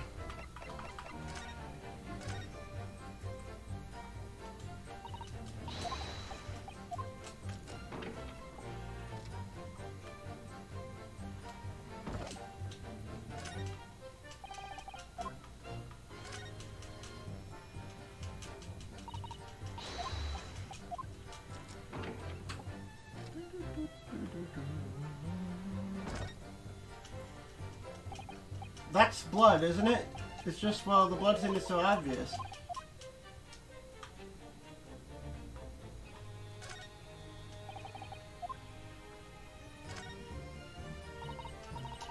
Yes, it does open very wide. Wide enough to kick someone like you through, certainly, Mr. Naruhodo. Ah! Look! Just here, look at this! That's, without question, it's blood! Why would there be a blood stain there? Surely, it can't be unrelated to the case, can it?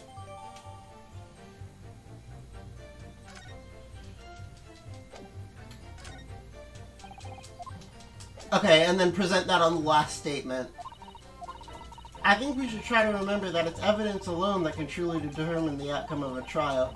No one can argue against decisive evidence, including the members of the jury. So what we need now is to find a conclusive piece of evidence. Yes, Mr. Naruhodo, precisely.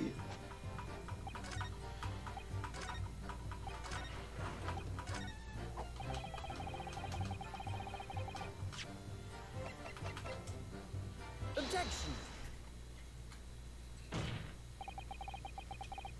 On the night in question, the victim was fatally stabbed in the stomach. And immediately afterward, the victim's body was pushed through the skylight into the cabin view. Those are the facts, and the irrefutable proof remains clearly visible in the omnibus that stands before us today in this very courtroom. You can't possibly have the evidence. No, you can't. I mean, we didn't do what we tell you. It's impossible. Irrefutable proof here in this courtroom. Counsel? You do it. Everyone would appreciate a little clarification here, Where exactly within the omnibus is this evidence to which you allude?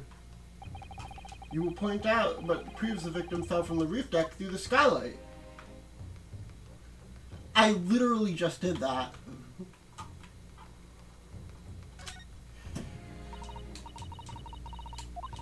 Oh, I didn't mean to do that.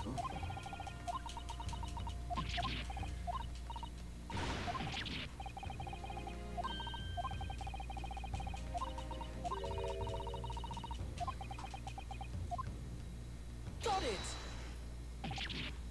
By Jupiter, is that blood? This blood stain proves two things. Firstly, when the incident occurred, the skylight of the omnibus was open. Secondly, the victim was already bleeding when he fell through the opening. And so it follows that Mr. McGilded, who was inside the enclosed cabin at the time, cannot possibly be guilty of this crime. No! Hold it! Hold it! But the blood could have been sprayed up there when the fellow was stabbed in the cabin. And only found its way to that one particular spot. Wouldn't that be very convenient? And let's keep in mind that the skylight catch can only be unfastened from the roof deck. I myself wouldn't have been able to open it now, would I? There's no way to know for certain. Why don't you have a good look at the floor of the cabin between the two seats, Mr. First? It's all too plain, if you see. There's the aftermath that shows the poor fellow dropped from a fair height right there, so it is. But it's all lies! Hold it! My fellow jury members, I think we can all agree that this is clear proof of the defendant's innocence, can't we? I believe we can, yes sir. It's due to me now where this filthy rubbish can be found in the courtroom. So, they thought they could pull the wool over my eyes, did they?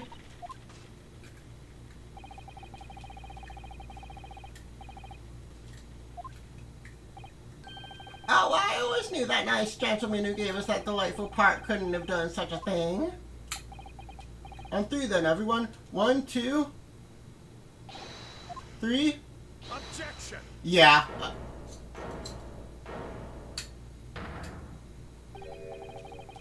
A chilling performance, Mr. McGilded. Oh, and what would you be referring to there now, Lord Van Zeeks? A bloodstain on the front of the skylight. Such evidence is null and void. For one extremely simple reason. That smear of blood never existed. Objection!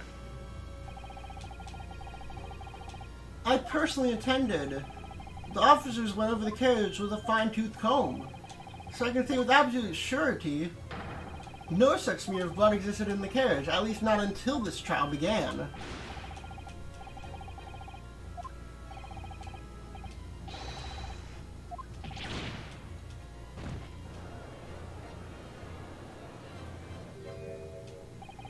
Heh, what a palaver. I must say I didn't expect such crude reasoning from a prosecutor of your standing, Lord Van Zeeks. Do you have any proof that that happened? But I'm Magnus McGilded, a fellow known for the capital for his... I don't take kindly to slander, and I'll fight it to the bitter end. Even if it's rolling off the tongue of the Reaper of the Bailey. Mr. McGilded, I realize this is your first appearance in court as the accused. However, I am well aware of your involvement behind the scenes in a great many affairs of dubious nature. You varied up when it comes to avoiding getting your own hands dirty. And each time it happens that a case you're involved in is investigated, you adapt the facts.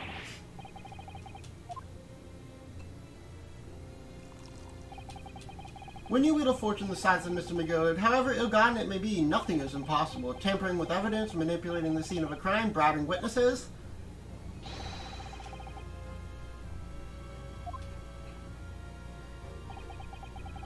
Tut tut, Lord Van Zeeks, this will not do to be sure. Will it now, counsel? Oh no! I think it's fair to say this does all sound like a rather far-fetched excuse by a desperate man. The blood in the skylight didn't exist, you say? But if you all cast your minds back, is it not true that the omnibus there has been in the courtroom this entire time? How could anyone have possibly put a smear on it? Isn't that right now, counsel?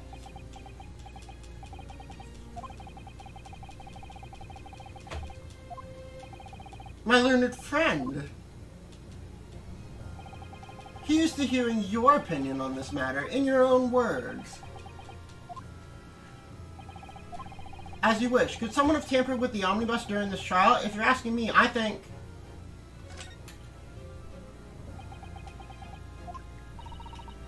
Are you alright, Mr. Narhada? You've fallen silent. I want to say that it's out of the question. I mean, it has to be, doesn't it? But for some reason, I just can't bring myself to say it. But the omnibus has been in full view of the courtroom this whole time. It's out of the question that anyone could have tampered with it, surely. You don't think... Might it have actually been possible? As a defense lawyer, it's my job to advocate for the defendant the best I can. But still, I feel as though there's something even more important at stake here. There's no evidence that the defendant did as my learned friend suggests. However, in terms of having the opportunity to carry out the alleged tampering, there's one possibility. The bailiff?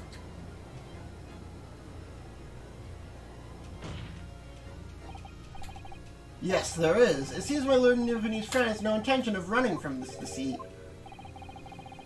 I'm sure everyone still remembers clearly the recess that we were forced to take. As a result,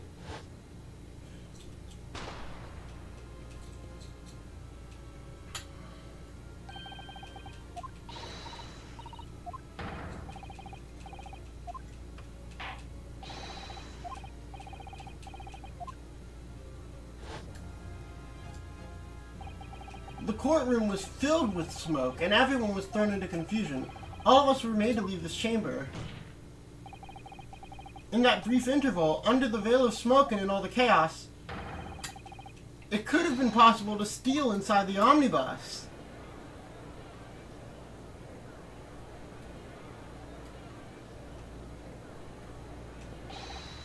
Are you wise? What are you trying to pull, you rotten feckless gouger? Feckless gouger? You're supposed to be defending me. 'Tis a wicked plot. 'Tis a plot to undermine me, so it is. Whatever you think this is, it changes nothing. The facts are the same. After this courtroom was evacuated earlier as a result of the smoke grenade, a number of inconsistencies materialized in relation to the omnibus. To start with, the storage compartment underneath the rear passenger seat. When the police investigated the omnibus, this compartment was full of the driver was full. Secondly, we have the smear of blood on the edge of the skylight. As I have said, that was not present at the start of the trial this morning.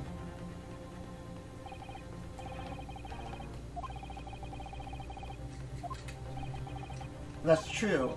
When the omnibus was first wheeled out, both the storage compartment and the skylight were shut.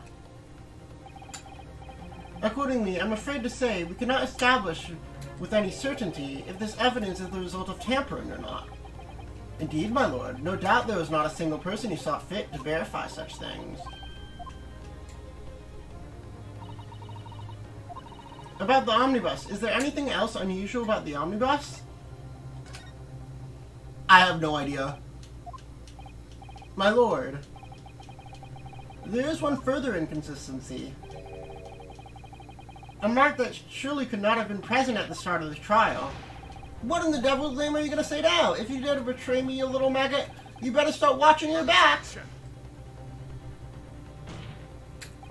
Silence, McGilded. It is our job as lawyers to find the truth.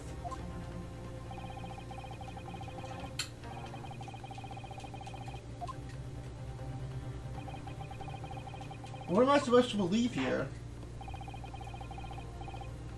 I shall have to ask you to elaborate, counsel. Where exactly is this alleged mark that appeared somewhere during the trial? I have no idea.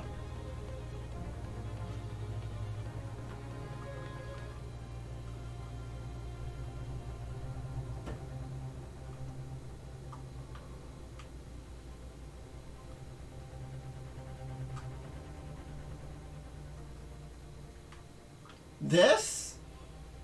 No, because he fell onto the floor.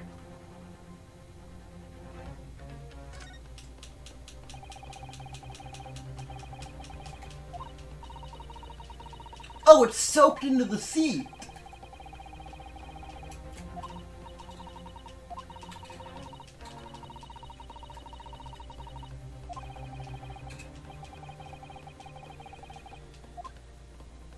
Got it. I think it must have been this mark here. If you mean the mark of sweat around your collar, that has certainly gained prominence over the course of the proceedings. It would appear you are clutching at straws in desperation, Counsel, as evidenced by your abundant It's a cold sweat, my lord. It's something that Lord Van Zieks appeared not to have noted. Oh! The blood on the floor. I shall have to... How would you not have noticed that? Got it. If you consider that the victim fell through the skylight and onto the floor of the cabin, you would certainly expect to find signs of blood where they landed. But as far as I recall, this blood stain on the cabin floor was not there when the omnibus was first brought into the courtroom. Was it? Yes, I do believe you're correct, Counsel. Well said. Although, as advocate for the defense, one might say that there was a very careless slip of the tongue. I believe that blood stain on the floor is a decisive piece of evidence. But if the question is whether or not the evidence is genuine, or whether it was unlawfully fabricated by someone, I feel compelled to admit that there's at least a possibility that the evidence is fake.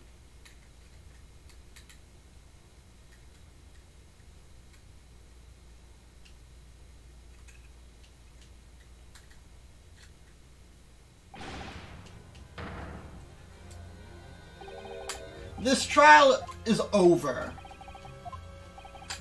I've done everything I possibly can to cooperate with the court, but 'tis all over now.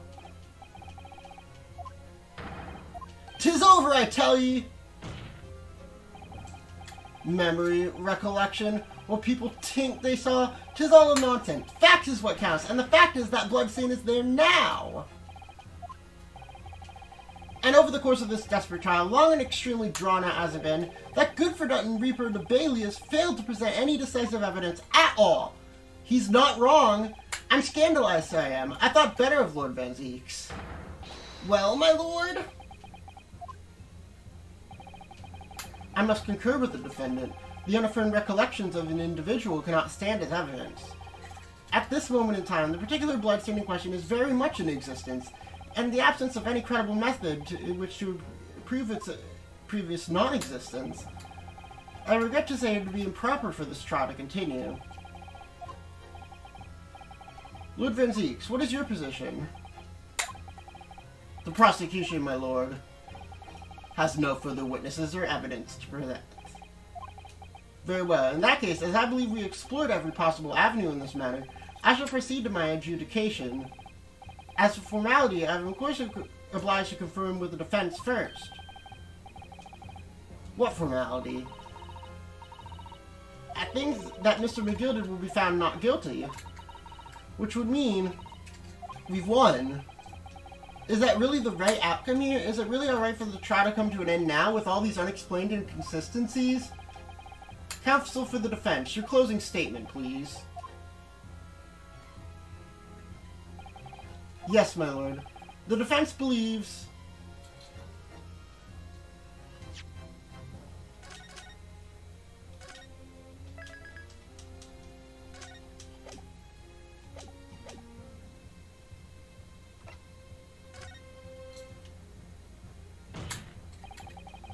I'm here in this courtroom to advocate for the defense of my client, Mr. McGill. However, At this moment in time, I cannot in all good consciousness attest fully to the defendant's innocence. Without any question, there is no conclusive evidence to prove that the defendant is guilty. However, there is also no conclusive evidence to prove that he is innocent.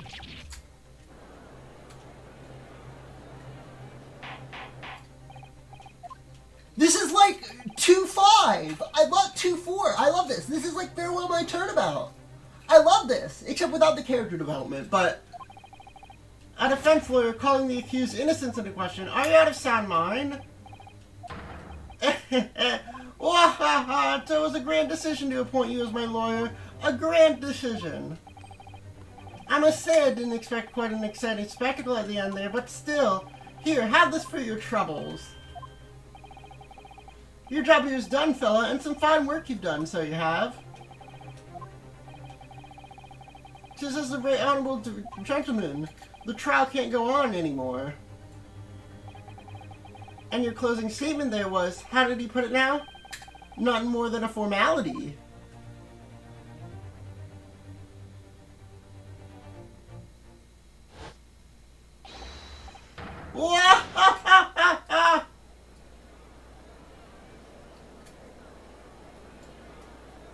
How could you see this and say, I really don't know what to make of all this?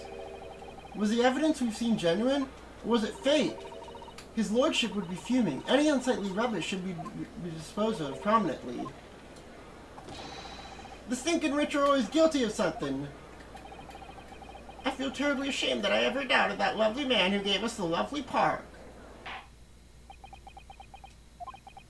Now that proceedings have unfolded in this way, I'm compelled to declare a premature end to this trial. Furthermore, the court must accept the defendant's plea.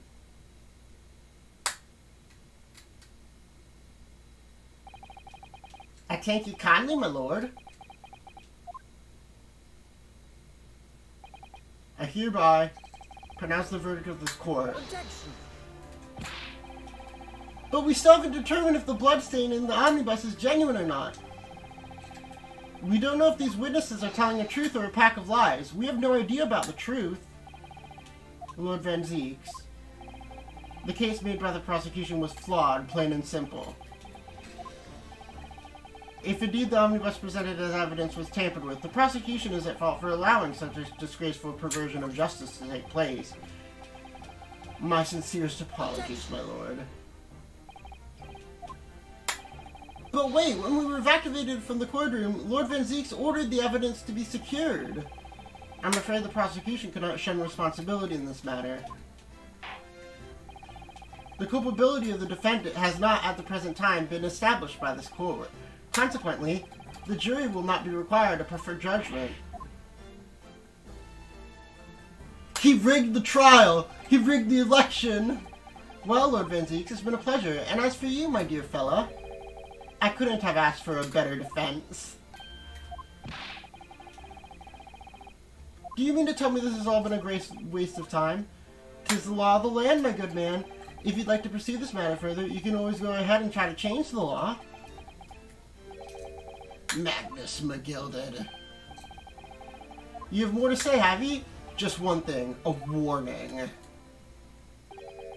This is far from over. Well, something to be looking forward to then. Wahahaha!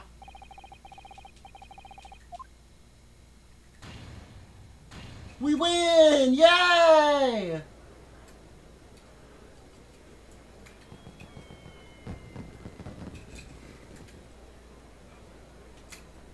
We did it! Hooray!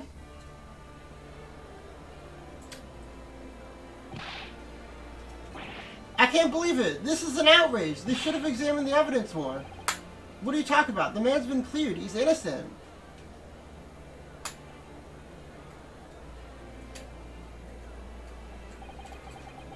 With the courtroom in pandemonium for the second time that day, the judge delivered his verdict, and my first ever trial in Great Britain came to an abrupt end, with the defendant being found not guilty, ostensibly a victory for us. Really? Is how it's ending? Just like a bad ending version of Farewell?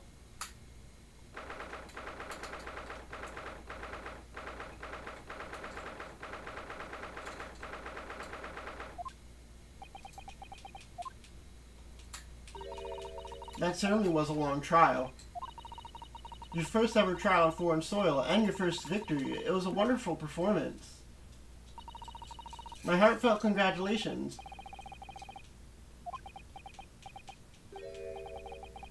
I suppose we should be happy. The trouble is, we're still completely in the dark about what actually happened. Well, we didn't have enough time. But isn't it wrong? I mean, who was actually responsible for Mr. Mason's death? We don't even know that. The sole aim of the defense is to obtain a verdict that exonerates the defendant. You carried out your duty to perfection. Aye, that you did! Mr. McGill did. And that girl is with him, too. Well, it seems the stories are true. About the 6 enormous fireworks they do be letting off when there's a victim. I'm sure you must have seen them now. Spectacular, wouldn't you say? I heard it was a sight to behold, and to be sure it was. And I viewed to tank, I suppose, for having an opportunity to see it. Wahahaha! Oh, I don't know about that. I'm not sure I really did anything. What on earth are you saying, fella? I don't think it was so much thanks to me as down to your planning. You're a straight-talking fella, aren't you? I must say, you had me astray in the head there once or twice. But you're young and headstrong. 'Tis water under the bridge. Congratulations, Mr. McGill, on having your name cleared. But nothing's resolved. There's only one thing that matters to me. They've all seen that I didn't do that odious and undishonored deed. 'Tis grand, is it not? None of the fine fellows of Scotland Yard can take the matters in their own hand and sort out any wee details. They'll see it for what it is. They'll get to the truth. I've absolute faith in them, so I have.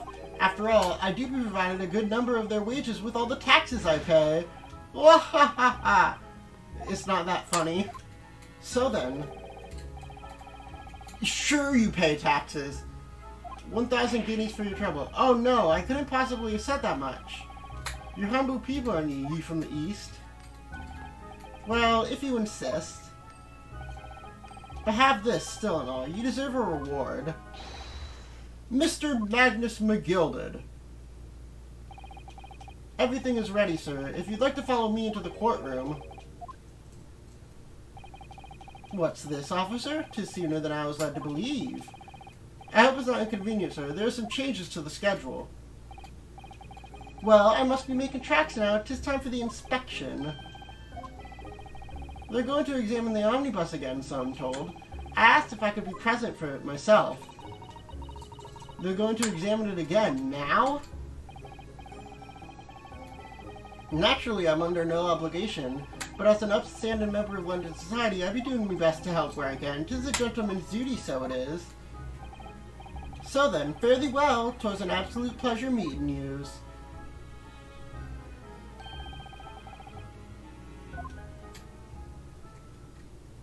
So this guy's evil, right?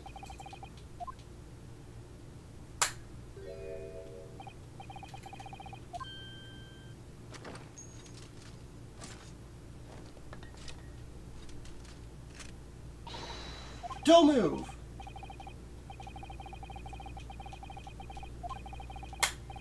Miss Lestrade, would you mind putting that thing down? You're a grown-up. And I ate all grown-ups. Oh, there you are. What? Naughty, naughty, running off like that.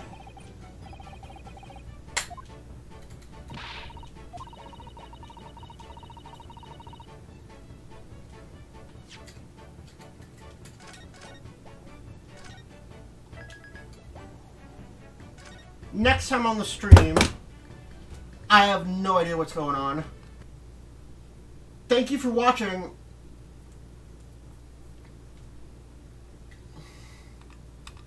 And I'll see you later. Who's streaming right now? No one. Alright, bye-bye.